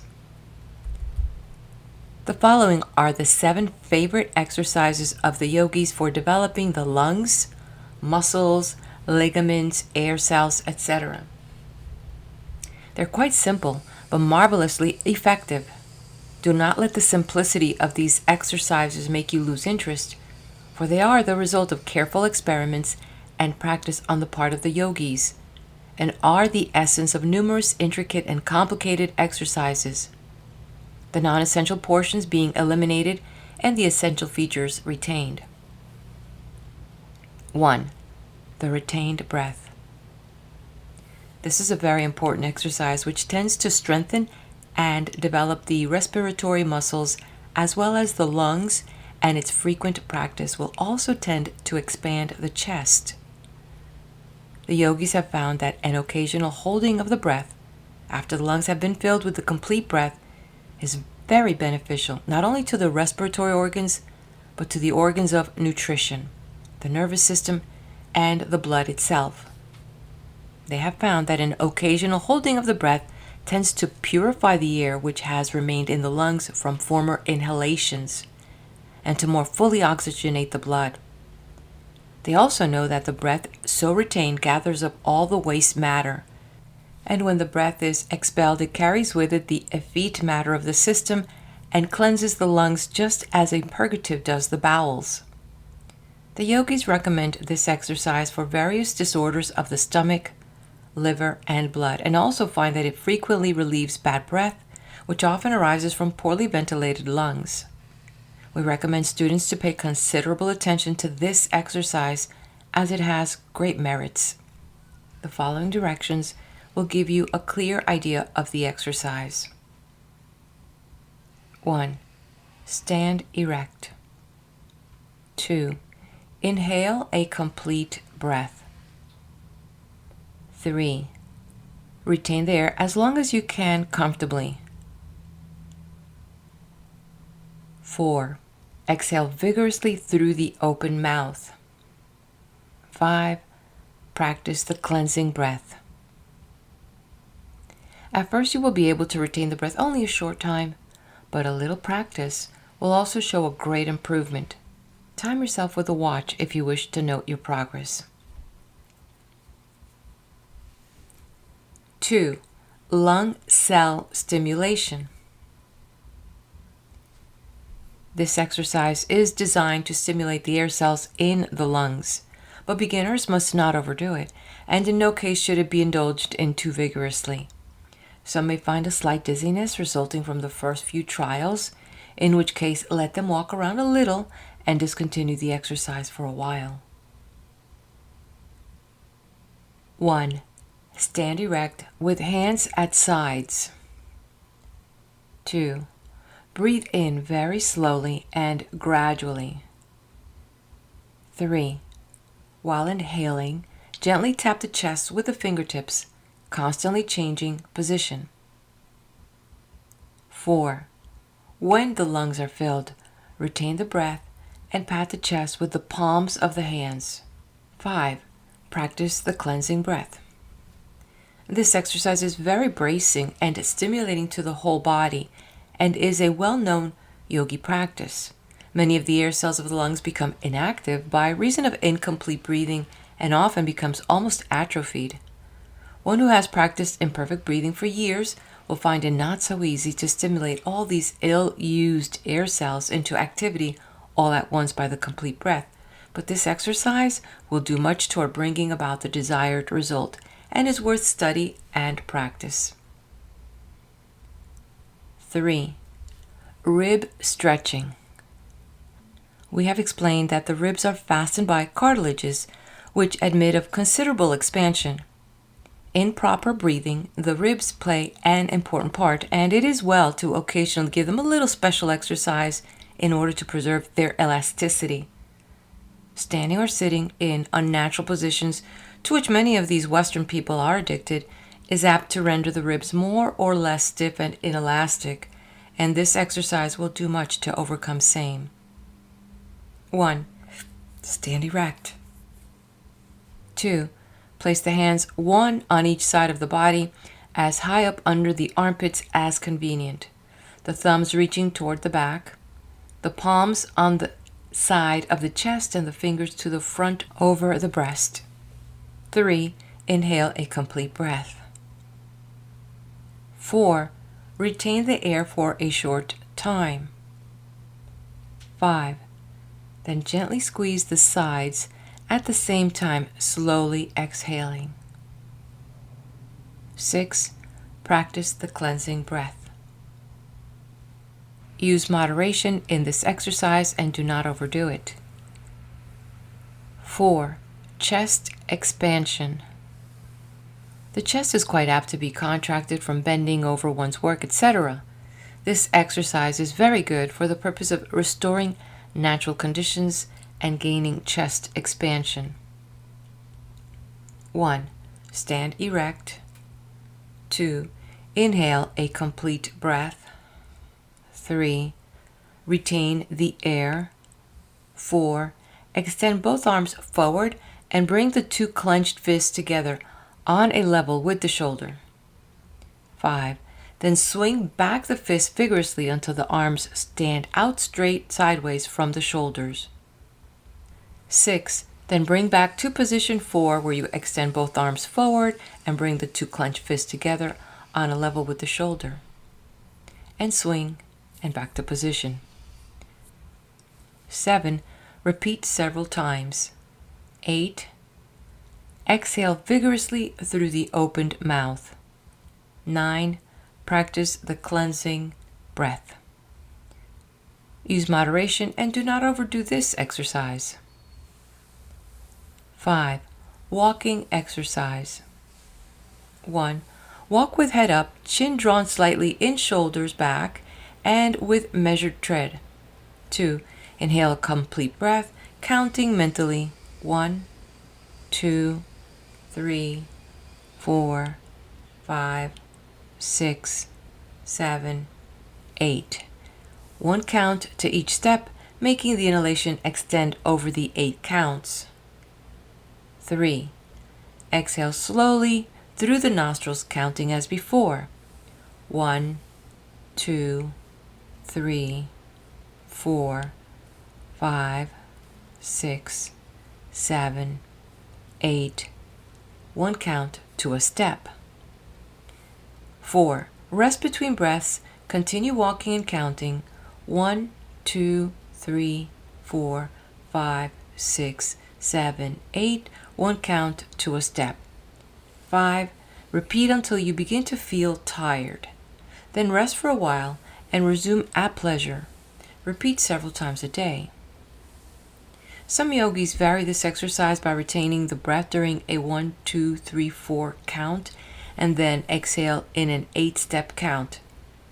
Practice whichever plan seems most agreeable to you. 6. Morning exercise. 1. Stand erect in a military attitude, head up, eyes front, shoulders back, knees stiff, hands at sides. 2.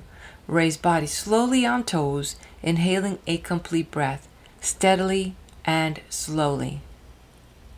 3. Retain the breath for a few seconds, maintaining the same position.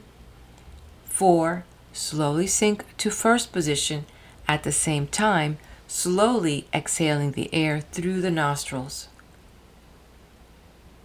5. Practice cleansing breath. 6. Repeat several times, varying by using right leg alone, then left leg alone. 7. Stimulating circulation. 1. Stand erect. 2. Inhale a complete breath and retain. 3. Bend forward slightly and grasp a stick or cane steadily and firmly, and gradually exerting your entire strength upon the grasp. 4. Relax the grasp. Return to first position and slowly exhale. 5. Repeat several times. 6.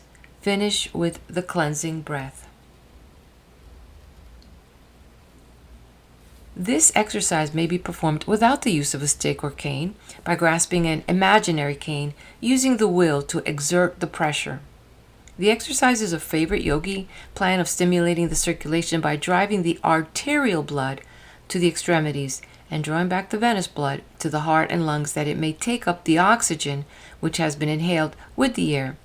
In cases of poor circulation, there is not enough blood in the lungs to absorb the increased amount of oxygen inhaled, and the system does not get the full benefit of the improved breathing. In such cases, particularly, it is well to practice this exercise occasionally with the regular complete breathing exercise. Chapter 12.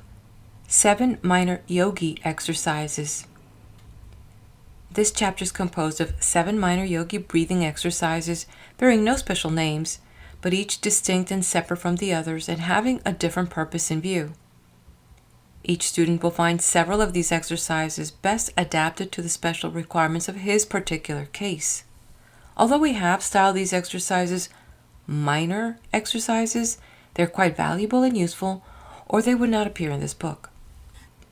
They give one a condensed course in physical culture and lung development, and might readily be padded out and elaborated into a small book on these subjects.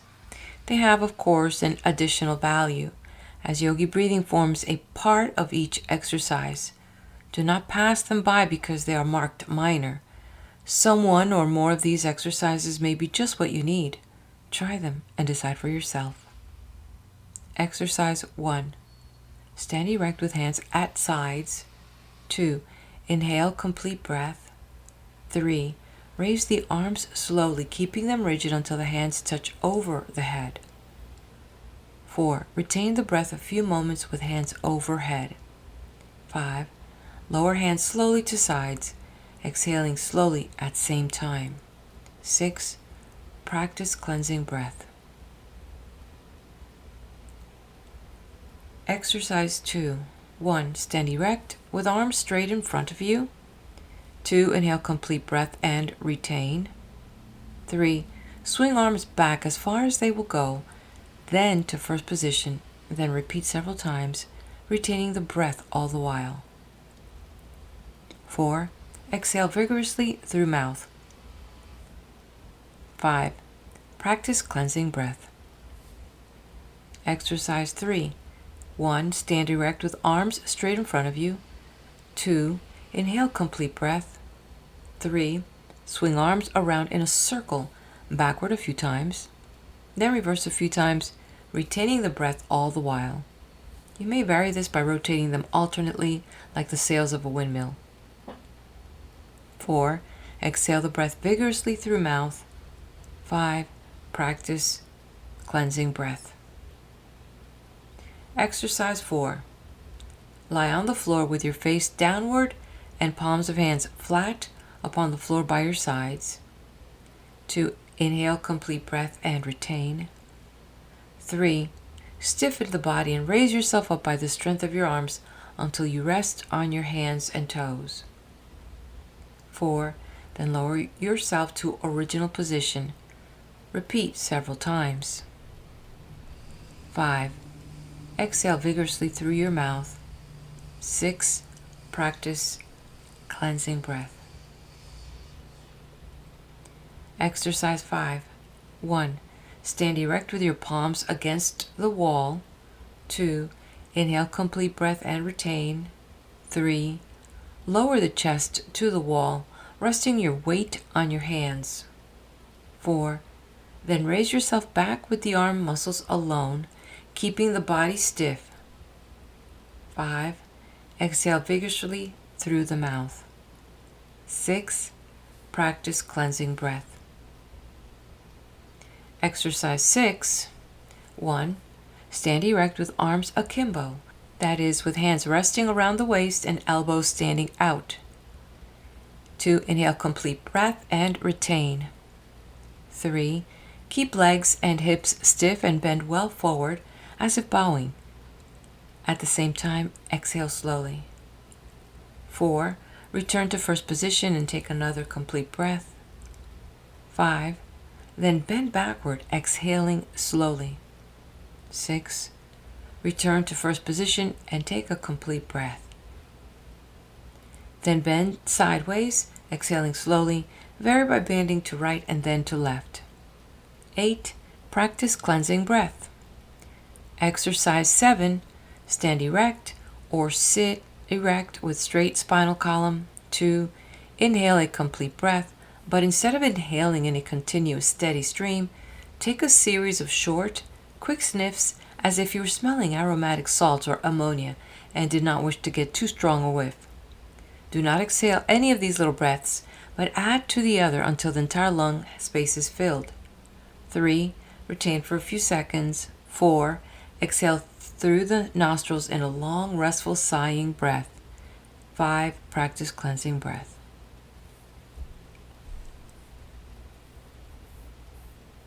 Chapter 8. Vibration and Yogi Rhythmic Breathing. Chapter 13. Vibration and Yogi Rhythmic Breathing.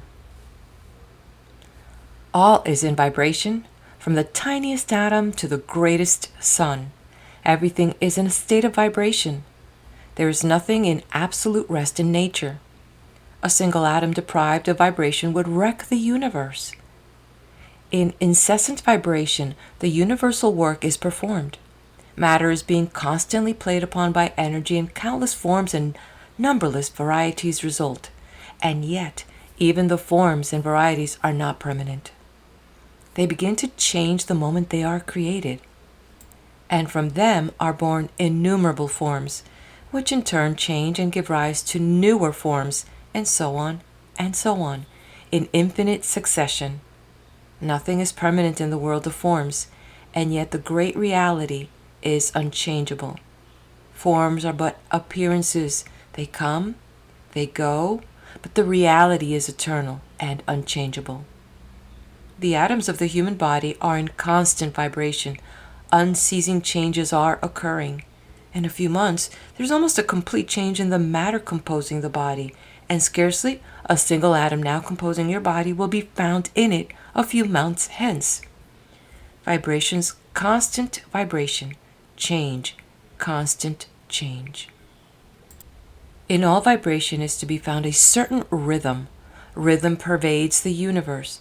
The swing of the planets around the sun, the rise and fall of the sea, the beating of the heart, the ebb and flow of the tide, all follow rhythmic laws. The rays of the sun reach us. The rain descends upon us in obedience to the same law. All growth is but an exhibition of this law. All motion is a manifestation of the law of rhythm. Our bodies are as much subject to rhythmic laws as is the planet in its revolution around the sun. Much of the esoteric side of the yogi science of breath is based upon this known principle of nature. By falling in with the rhythm of the body, the yogi manages to absorb a great amount of prana, which he disposes of to bring about results desired by him. We will speak of this at greater length later on. The body which you occupy is like a small inlet running into the land from the sea. Although apparently subject only to its own laws, it is really subject to the ebb and flow of the tides of the ocean. The great sea of life is swelling and receding, rising and falling, and we are responding to its vibrations and rhythm. In a normal condition, we receive the vibration and rhythm of the great ocean of life and respond to it, but at times the mouth of the inlet seems choked up with debris, and we fail to receive the impulse from Mother Ocean and inharmony manifests within us. You have heard how a note on a violin, if sounded repeatedly and in rhythm, will start into motion vibrations which will in time destroy a bridge. The same result is true when a regiment of soldiers crosses a bridge, the order being always given to break step on such an occasion, lest the vibration bring down both bridge and regiment. These manifestations of the effect of rhythmic motion will give you an idea of the effect on the body of rhythmic breathing. The whole system catches the vibration and becomes in harmony with the will, which causes the rhythmic motion of the lungs, and while in such complete harmony, will respond readily to orders from the will. With the body thus attuned, the yogi finds no difficulty in increasing the circulation in any part of the body by an order from the will, and in the same way, he can direct an increased current of nerve force to any part or organ, strengthening and stimulating it. In the same way, the yogi, by rhythmic breathing, catches the swing, as it were, and is able to absorb and control a greatly increased amount of prana, which is then at the disposal of his will. He can and does use it as a vehicle for sending forth thoughts to others and for attracting to him all those whose thoughts are keyed in the same vibration. The phenomena of telepathy, thought transference, mental healing, mesmerism, etc., which subjects are creating such an interest in the Western world at the present time, but which have been known to the yogis for centuries, can be greatly increased and augmented if the person sending forth the thoughts will do so after rhythmic breathing. Rhythmic breathing will increase the value of mental healing, magnetic healing, etc., several 100%. In rhythmic breathing, the main thing to be acquired is the mental idea of rhythm. To those who know anything of music, the idea of measured counting is familiar. To others, the rhythmic step of the soldier, left, right, left, right, left, right, 1, 2, 3, 4, 1, 2, 3, 4, will convey the idea. The yogis bases this rhythmic time upon a unit corresponding with the beat of his heart. The heartbeat varies in different persons, but the heartbeat unit of each person is the proper rhythmic standard for that particular individual in his rhythmic breathing. Ascertain your normal heartbeat by placing your fingers over your pulse and then count 1, 2, 3, 4, 5, 6, 1, 2, 3, 4, 5, 6, etc., until the rhythm becomes firmly fixed in your mind. A little practice will fix the rhythm so that you will be able to easily reproduce it. The beginner usually inhales in about 6 pulse units, but he will be able to greatly increase this by practice. The yogi rule for rhythmic breathing is that the units of inhalation and exhalation should be the same, while the units for retention and between breath should be 1/2 the number of those of inhalation and exhalation. The following exercise in rhythmic breathing should be thoroughly mastered, as it forms the basis of numerous other exercises to which reference will be made later. 1. Sit erect in an easy posture, being sure to hold the chest, neck, and head as nearly in the straight line as possible, with shoulders slightly thrown back and hands resting easily on the lap. In this position, the weight of the body is largely supported by the ribs, and the position may be easily maintained. The yogi has found that one cannot get the best effect of rhythmic breathing with the chest drawn in and the abdomen protruding. 2. Inhale slowly, a complete breath, counting 6 pulse units. 3. Retain, counting 3 pulse units. 4. Exhale slowly through the nostrils, counting 6 pulse units. 5. Count 3 pulse beats between breaths. 6. Repeat a number of times, but avoid fatiguing yourself at the start. When you are ready to close the exercise, practice the cleansing breath, which will rest you and cleanse the lung. After a little practice, you will be able to increase the duration of the inhalations and exhalations until about 15 pulse units are consumed. In this increase, remember that the units for retention and between breaths is 1/2 the units for inhalation and exhalation. Do not overdo yourself in your effort to increase the duration of the breath, but pay as much attention as possible to acquiring the rhythm, as that is more important than the length of the breath. Practice and try until you get the measured swing of the movement and until you can almost feel the rhythm of the vibratory motion throughout your whole body. It will require a little practice and perseverance, but your pleasure at your improvement will make the task an easy one. The yogi is a most patient and persevering man, and his great attainments are due largely to the possession of these qualities. Chapter 14. Phenomena of Yogi Psychic Breathing. With the exception of the instructions in the Yogi Rhythmic Breathing, the majority of the exercises heretofore given in this book relate to the physical plane of effort, which, while highly important in itself, is also regarded by yogis as in the nature of affording a substantial basis for efforts on the psychic and spiritual plane. Do not, however, discard or think lightly of the physical phase of the subject, for remember that it needs a sound body to support a sound mind, and also that the body is the temple of the ego, the lamp in which burns the light of the spirit. Everything is good in its place, and everything has its place. The developed man is the all-round man who recognizes body, mind, and spirit and renders to each its due. Neglect of either is a mistake which must be rectified sooner or later, a debt which must be repaid with interest. We will now take up the psychic phase of the yogi science of breath in the shape of a series of exercises, each exercise carrying with it its explanation. You will notice that in each exercise, rhythmic breathing is accompanied with the instructions to carry the thought of certain desired results. This mental attitude gives the will a cleared track upon which to exercise its force.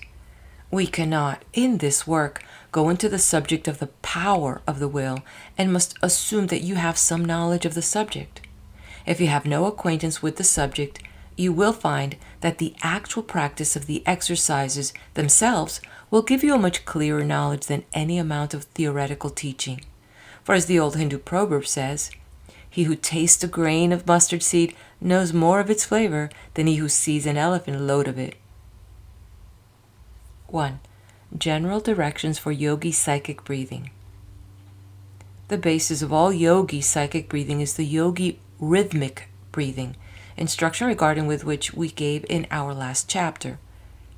In the following exercises, in order to avoid useless repetition, we will say merely, breathe rhythmically, and then give the instruction for the exercises of the psychic force or directed willpower working in connection with the rhythmic breathing vibrations.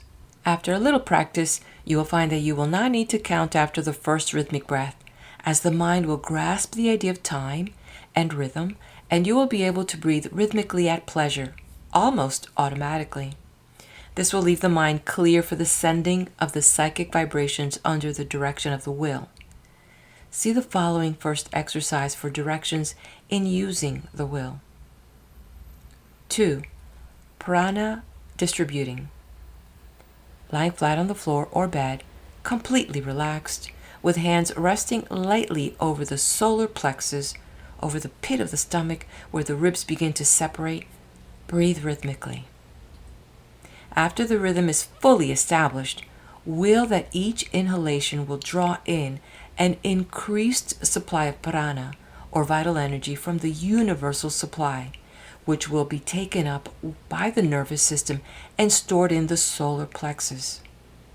At each inhalation, will that the prana, or vital energy, is being distributed all over the body, to every organ and part, to every muscle, cell, and atom, to nerve, artery, and vein, from the top of your head to the soles of your feet, invigorating, strengthening, and stimulating every nerve, recharging every nerve center, sending energy, force, and strength all over the system.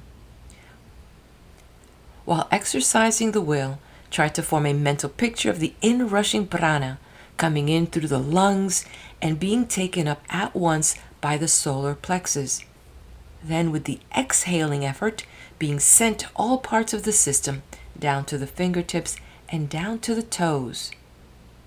It is not necessary to use the will with an effort, simply commanding that which you wish to produce and then making the mental picture of it is all that is necessary.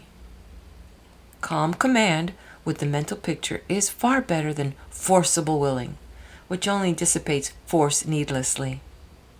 The above exercise is most helpful and greatly refreshes and strengthens the nervous system and produces a restful feeling all over the body. It is especially beneficial in cases where one is tired or feels a lack of energy. 3. Inhibiting pain.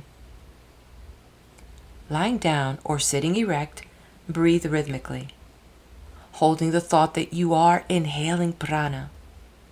Then when you exhale, send the prana to the painful part to re-establish the circulation and nerve current. Then inhale more prana for the purpose of driving out the painful condition. Then exhale, holding the thought that you are driving out the pain. Alternate the two above mental commands, and with one exhalation, stimulate the part with the next drive out of the pain. Keep this up for 7 breaths. Then practice the cleansing breath and rest a while. Then try it again until relief comes, which will be before long. Many pains will be found to be relieved before the 7 breaths are finished. If the hand is placed over the painful part, you may get quicker results. Send the current of prana down the arm and into the painful part. 4. Directing the circulation. Lying down or sitting erect, breathe rhythmically, and with the exhalations, direct the circulation to any part you wish, which may be suffering from imperfect circulation. This is effective in cases of cold feet or in cases of headache, the blood being sent downward in both cases, in the first case warming the feet, and in the latter relieving the brain from too great pressure. In the case of headache, try the pain inhibiting first, then follow with sending the blood downward. You will often feel a warm feeling in the legs as the circulation moves downward. The circulation is largely under the control of the will, and rhythmic breathing renders the task easier. 5. Self-healing. Lying in a relaxed condition, breathe rhythmically, and command that a good supply of prana be inhaled. With the exhalation, send the prana to the affected part for the purpose of stimulating it. Vary this occasionally by exhaling with the mental command that the diseased condition be forced out and disappear. Use the hands in this exercise, passing them down the body from the head to the affected part. In using the hands, in healing yourself or others, always hold the mental image that the prana is flowing down the arm and through the fingertips into the body, thus releasing the affected part and healing it. Of course, we can give only general directions in this book without taking up the several forms of disease in detail, but a little practice of the above exercise, varying it slightly to fit the conditions of the case, will produce wonderful results.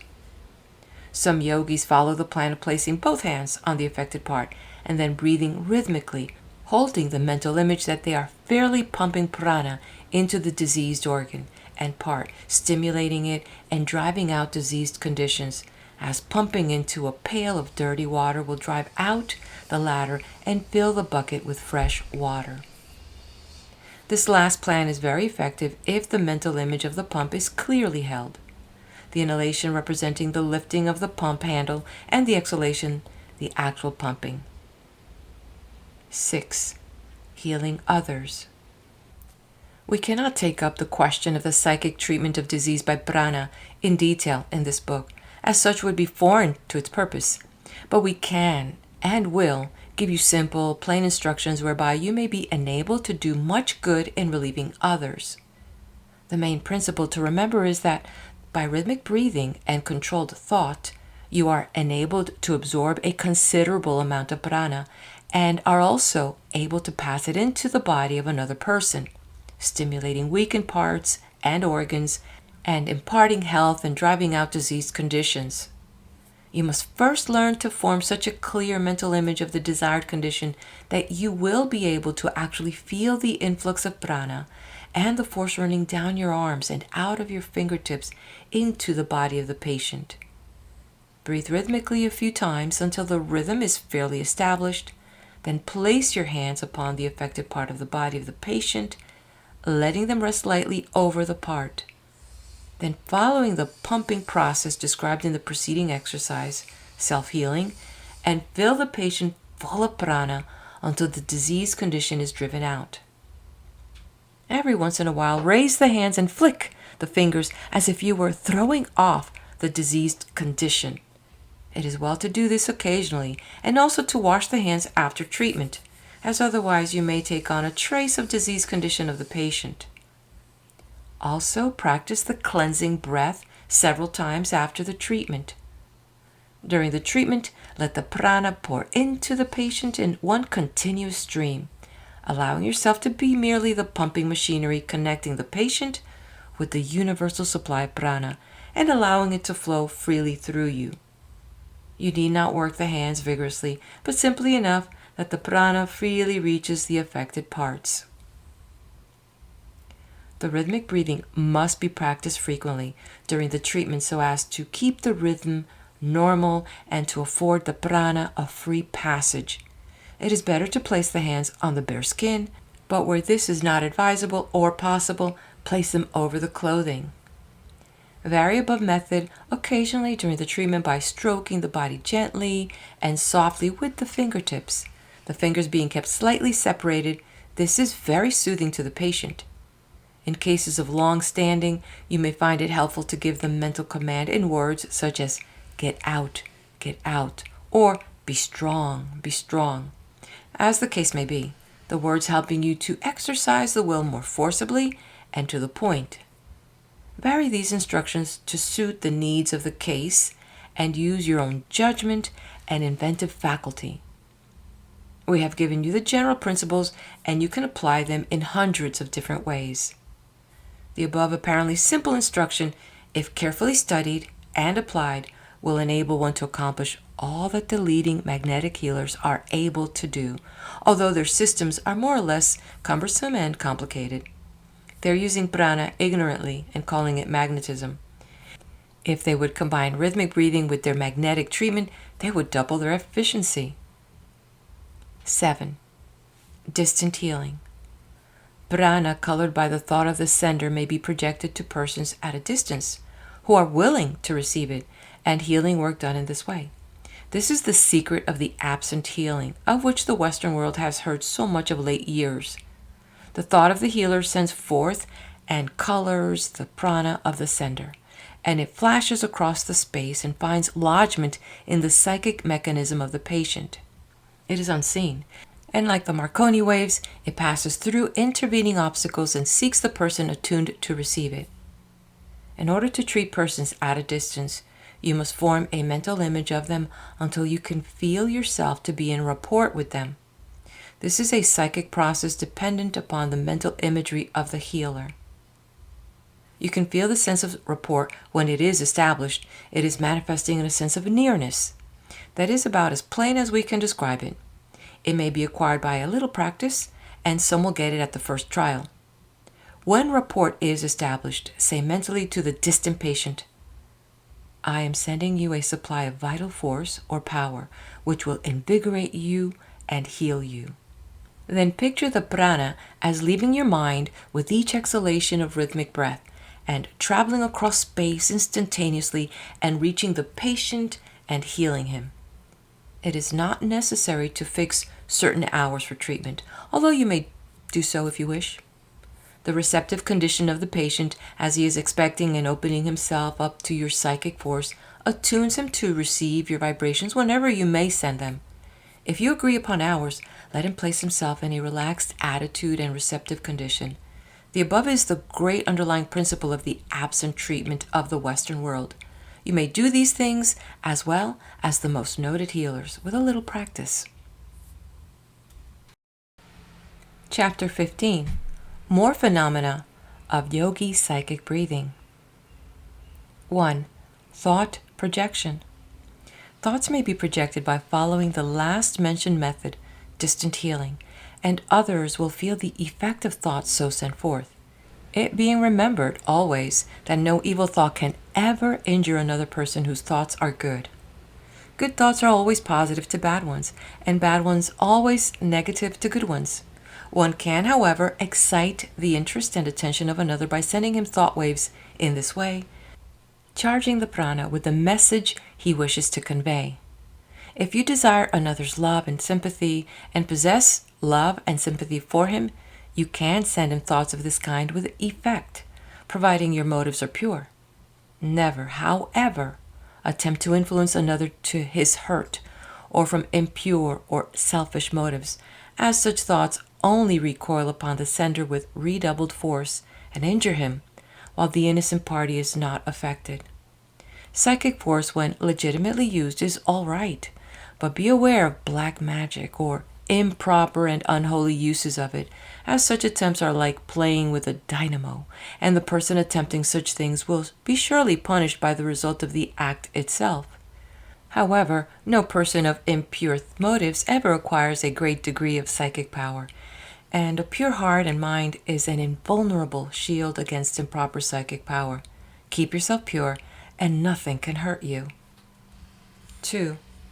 Forming an aura.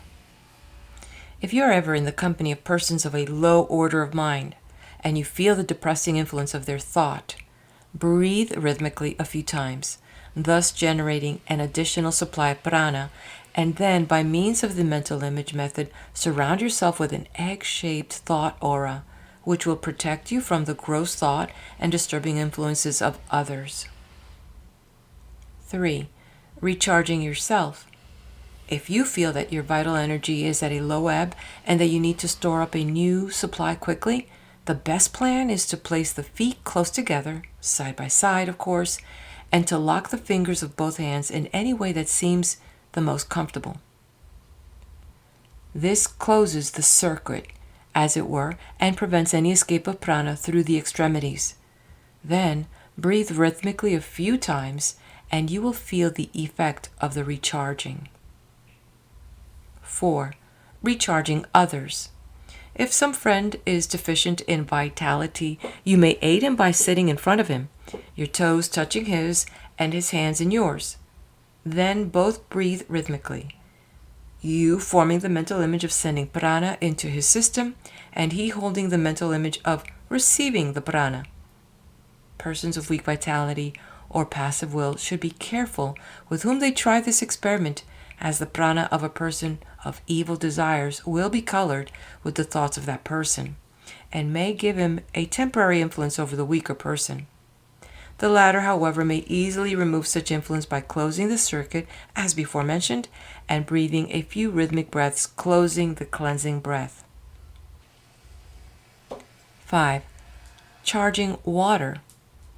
Water may be charged with prana by breathing rhythmically and holding the glass of water by the bottom in the left hand, and then gathering the fingers of the right hand together and shaking them gently over the water, as if you were shaking drops of water off of your fingertips into the glass.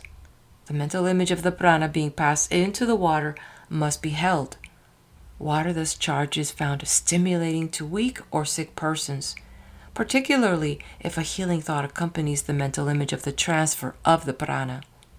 The caution given in the last exercise applies also to this one, although the danger exists only in a greatly lessened degree. 6. Acquiring mental qualities. Not only can the body be controlled by the mind under direction of the will, but the mind itself can be trained and cultivated by the exercise of the controlling will.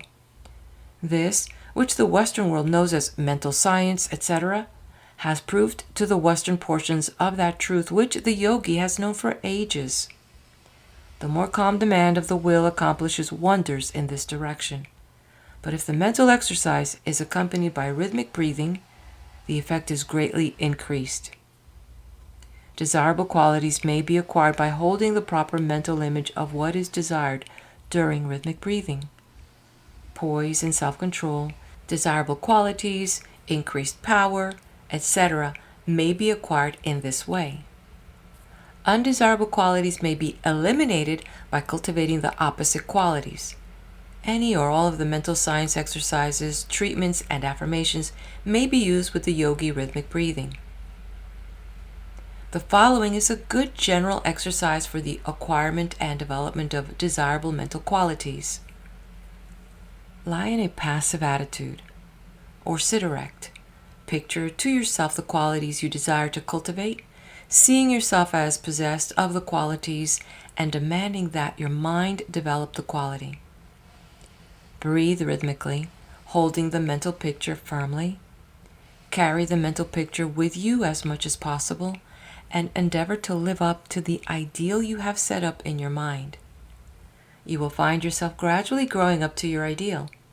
The rhythm of the breathing assists the mind in forming new combinations, and the student who has followed the Western system will find the yogi rhythmic breathing a wonderful ally in his mental science works. 7.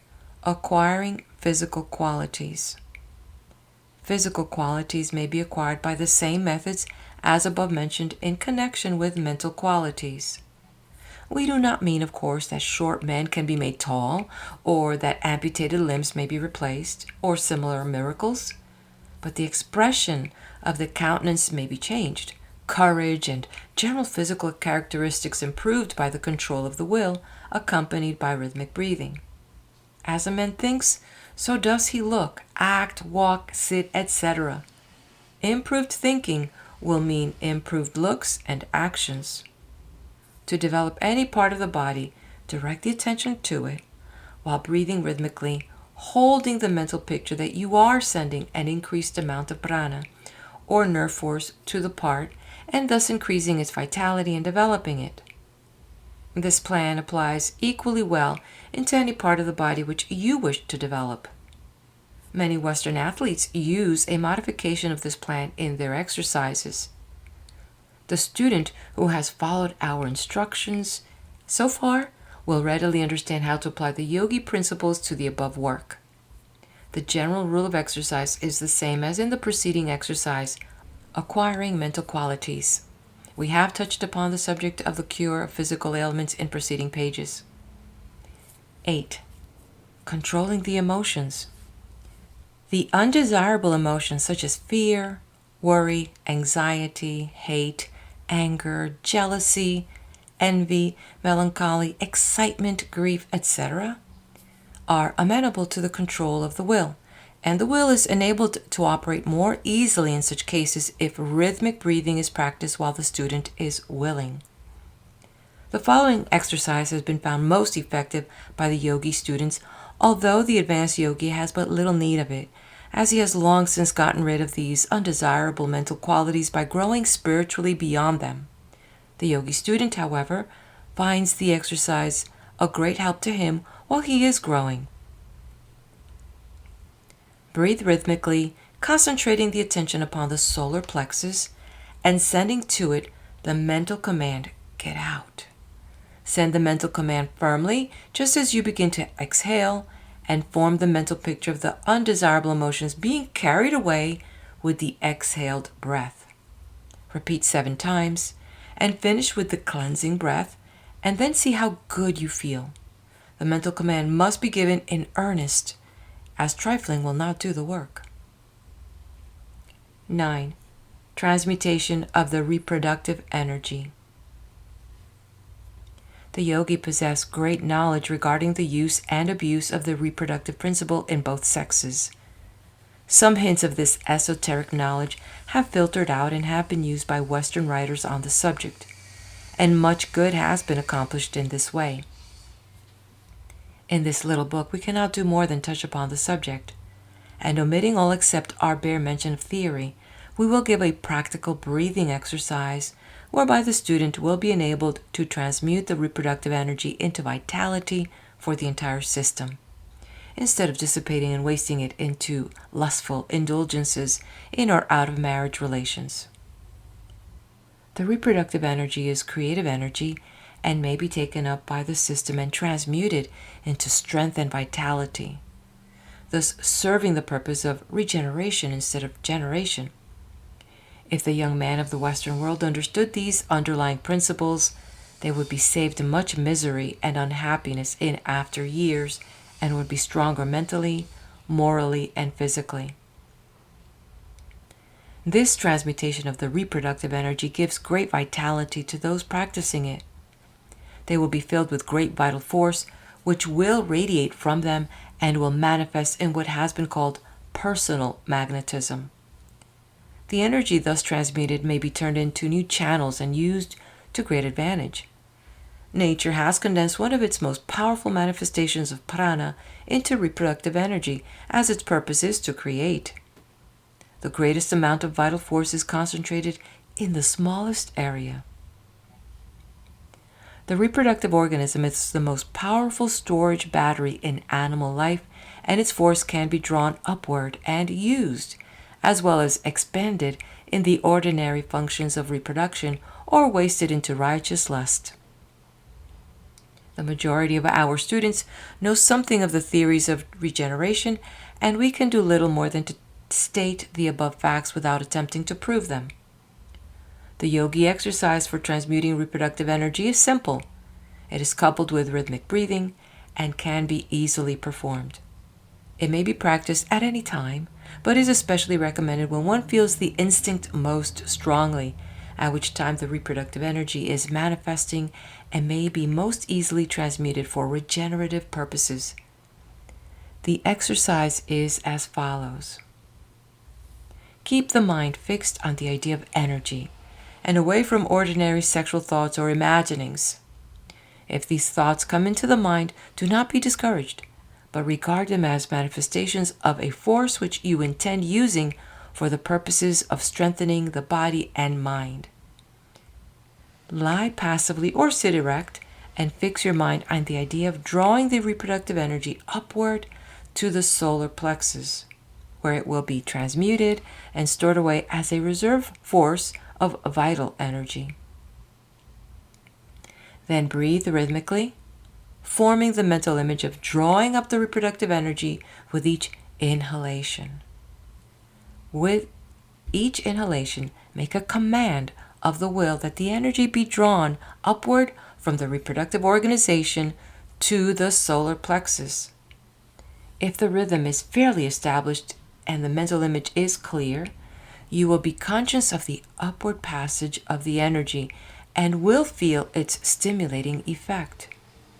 If you desire an increase in mental force, you may draw it up to the brain instead of the solar plexus by giving the mental command and holding the mental image of the transmission to the brain.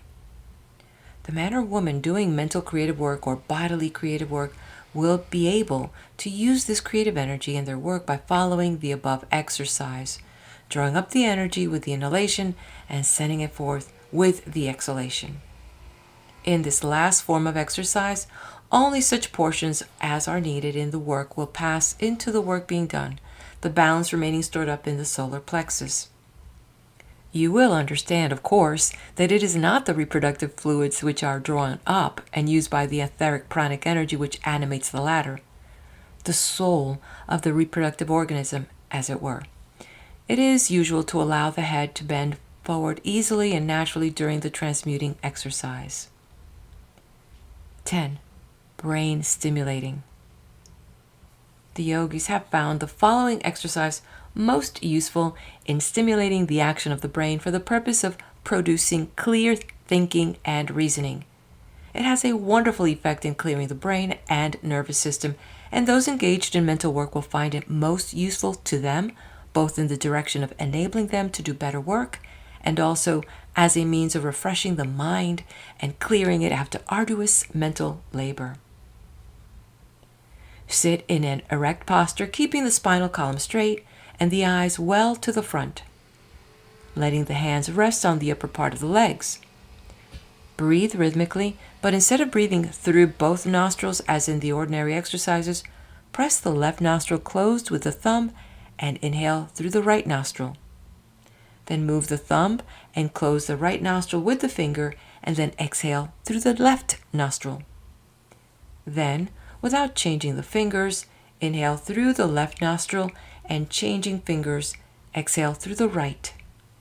Then inhale through the right and exhale through the left, and so on, alternating nostrils as above mentioned, closing the unused nostril with the thumb or finger. This is one of the oldest forms of yogi breathing and is quite important and valuable and is well worthy of acquirement. But it is quite amusing to the yogis to know that to the Western world this method is often held out as being the whole secret of yogi breathing. To the minds of many Western readers, yogi breathing suggests nothing more than a picture of a Hindu sitting erect and alternating nostrils in the act of breathing. Only this and nothing more. We trust that this little work will open the eyes of the Western world to the great possibilities of yogi breathing and the numerous methods whereby it may be employed. 11. The Grand Yogi Psychic Breath. The yogis have a favorite form of psychic breathing which they practice occasionally, to which has been given a Sanskrit term of which the above is a general equivalent. We have given it last, as it requires practice on the part of the student in the line of rhythmic breathing and mental imagery, which he has now acquired by means of the preceding exercises. The general principles of the grand breath may be summed up in the old Hindu saying, "Blessed is the yogi who can breathe through his bones." This exercise will fill the entire system with prana, and the student will emerge from it with every bone, muscle, nerve, cell, tissue, organ, and part energized and attuned by the prana and the rhythm of the breath. It is a general house cleaning of the system, and he who practices it carefully will feel as if he had been given a new body, freshly created from the crown of his head to the tips of his toes. We will let the exercise speak for itself. 1. Lie in a relaxed position at perfect ease. 2. Breathe rhythmically until the rhythm is perfectly established. 3. Then, inhaling and exhaling, form the mental image of the breath being drawn up through the bones of the legs and then forced out through them, then through the bones of the arms, then through the top of the skull, then through the stomach, then through the reproductive region, then as if it were traveling upward and downward along the spinal column, and then as if the breath were being inhaled and exhaled through every pore of the skin, the whole body being filled with prana and life. 4. Then breathing rhythmically, send the current of prana to the 7 vital centers in turn, as follows, using the mental picture as in previous exercises. A. To the forehead. B. To the back of the head. C. To the base of the brain. D. To the solar plexus. E. To the sacral region, lower part of the spine. F to the region of the navel, G to the reproductive region. Finish by sweeping the current of prana to and fro from the head to feet several times. 5. Finish with the cleansing breath. Chapter 16. Yogi Spiritual Breathing. The yogis not only bring about desired mental qualities and properties by willpower coupled with rhythmic breathing, but they also develop spiritual faculties, or rather aid in their unfoldment in the same way. The Oriental philosophies teach that man has many faculties which are at present in a dormant state, but which will become unfolded as the race progresses. They also teach that man, by the proper effort of the will, aided by favorable conditions, may aid in the unfoldment of these spiritual faculties and develop them much sooner than in the ordinary process of evolution.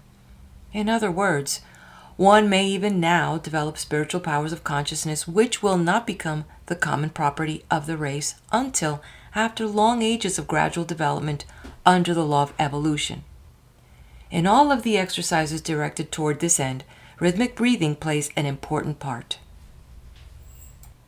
There is, of course, no mystic property in the breath itself which produces such wonderful results, but the rhythm produced by the yogi breath is such as to bring the whole system, including the brain, under perfect control and in perfect harmony, and by this means the most perfect condition is obtained for the unfoldment of these latent faculties. In this work, we cannot go deeply into the philosophy of the East regarding spiritual development, because this subject would require volumes to cover it, and then again, the subject is too abstruse to interest the average reader. There are also other reasons, well known to occultists, why this knowledge should not be spread broadcast at this time. Rest assured, dear student, that when the time comes for you to take the next step, the way will be opened out before you. When the Chela student is ready, the Guru, Master, appears. In this chapter, we will give you directions for the development of two phases of the spiritual consciousness. 1. The consciousness of the identity of the soul, and 2. The consciousness of the connection of the soul with the universal life. Both of the exercises given below are simple and consist of mental images firmly held, accompanied with rhythmic breathing. The student must not expect too much at the start, but must make haste slowly and be content to develop as does the flower from the seed to blossom. Soul consciousness. The real self is not the body or even the mind of man. These things are but a part of his personality, the lesser self. The real self is the ego, whose manifestation is in individuality. The real self is independent of the body, which it inhabits, and is even independent of the mechanism of the mind, which it uses as an instrument. The real self is a drop from the divine ocean, and is eternal and indestructible. It cannot die or be annihilated, and no matter what becomes of the body, the real self still exists. It is the soul. Do not think of your soul as a thing apart from you, for you are the soul, and the body is the unreal and transitory part of you which is changing in material every day, and which you will some day discard. You may develop the faculties so that they will be conscious of the reality of the soul and its independence of the body. The yogi plan for such development is by meditation upon the real self or the soul, accompanied by rhythmic breathing. The following exercise is the simplest form. Exercise. Place your body in a relaxed, reclining position, breathing rhythmically, and meditate upon the real self, thinking of yourself as an entity independent of the body, although inhabiting it and being able to leave it at will. Think of yourself not as the body, but as a spirit, and of your body as but a shell, useful and comfortable, but not a part of the real you. Think of yourself as an independent being, using the body only as a convenience. While meditating, ignore the body entirely and you will find that you will often become almost entirely unconscious of it and will seem to be out of the body, to which you may return when you are through with the exercise. This is the gist of the yogi meditative breathing methods, and if persisted, it will give one a wonderful sense of the reality of the soul and will make him seem almost independent of the body. The sense of immortality will often come with this increased consciousness, and the person will begin to show signs of spiritual development which will be noticeable to himself and others. But he must not allow himself to live too much in the upper regions or to despise his body, for he is here on this plane for a purpose, and he must not neglect his opportunity to gain the experiences necessary to round him out, nor must he fail to respect his body, which is the temple of the spirit. The universal consciousness. The spirit in man, which is the highest manifestation of his soul, is a drop in the ocean of spirit, apparently separate and distinct, but yet really in touch with the ocean itself and with every other drop in it. As man unfolds in spiritual consciousness, he becomes more and more aware of his relation to the universal spirit, or universal mind as some term it. He feels at times as if he were almost in at one-ment with it, and then again he loses the sense of contact and relationship. The yogis seek to attain this state of universal consciousness by meditation and rhythmic breathing, and many have thus attained the highest degree of spiritual attainment possible to man in this stage of his existence. The student of this work will not need the higher instruction regarding adeptship at this time, as he has much to do and accomplish before he reaches that stage. But it may be well to initiate him into the elementary stages of the yogi exercises for developing universal consciousness, and if he is in earnest, he will discover means and methods whereby he may progress. The way is always open to him who is ready to tread the path. The following exercise will be found to do much toward developing the universal consciousness in those who faithfully practice it. Exercise. Place your body in a reclining, relaxed position. Breathe rhythmically and meditate upon your relationship with the universal mind, of which you are but an atom. Think of yourself as being in touch with all and at one-ment with all. See all as one, and your soul is part of that one. Feel that you are receiving the vibrations from the great universal mind and are partaking of its power and strength and wisdom. The two following lines of meditation may be followed. A. With each inhalation, think of yourself as drawing into yourself the strength and power of the universal mind. When exhaling, think of yourself as passing out to others that same power at the same time, being filled with love for every living thing and desiring that it be a partaker of the same blessings which you are now receiving. Let the universal power circulate through you. B. Place your mind in a reverential state and meditate upon the grandeur of the universal mind and open yourself to the inflow of the divine wisdom, which will fill you with illuminating wisdom, and then let the same flow out from you to your brothers and sisters whom you love and would help. This exercise leaves with those who have practiced it in a newfound sense of strength, power, and wisdom, and a feeling of spiritual exaltation and bliss. It must be practiced only in a serious, reverential mood and must not be approached triflingly or lightly. General directions.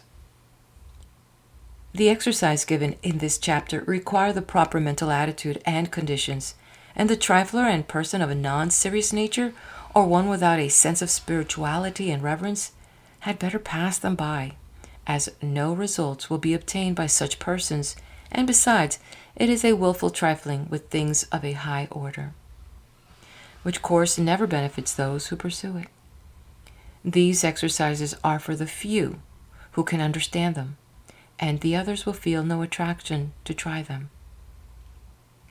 During meditation, let the mind dwell upon the ideas given in the exercise until it becomes clear to the mind and gradually manifest in real consciousness within you.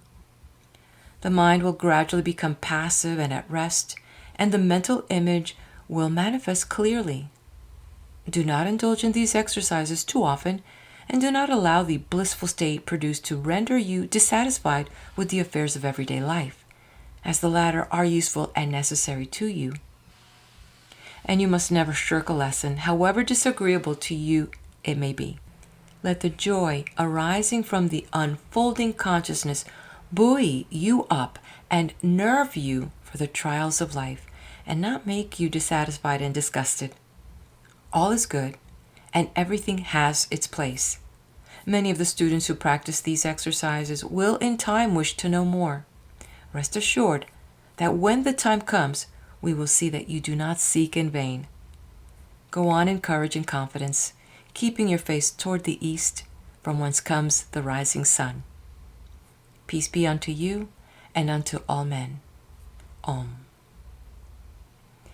And this concludes the reading of the Hindu Yogi Science of Breath by Yogi Ramacharaka. Please do hit the like button, share if you know of someone that could benefit from this, and subscribe to the channel for more interesting and esoteric content. Also, if you have already been practicing these exercises, give us a little feedback. How has this experience been for you? Thank you and be blessed.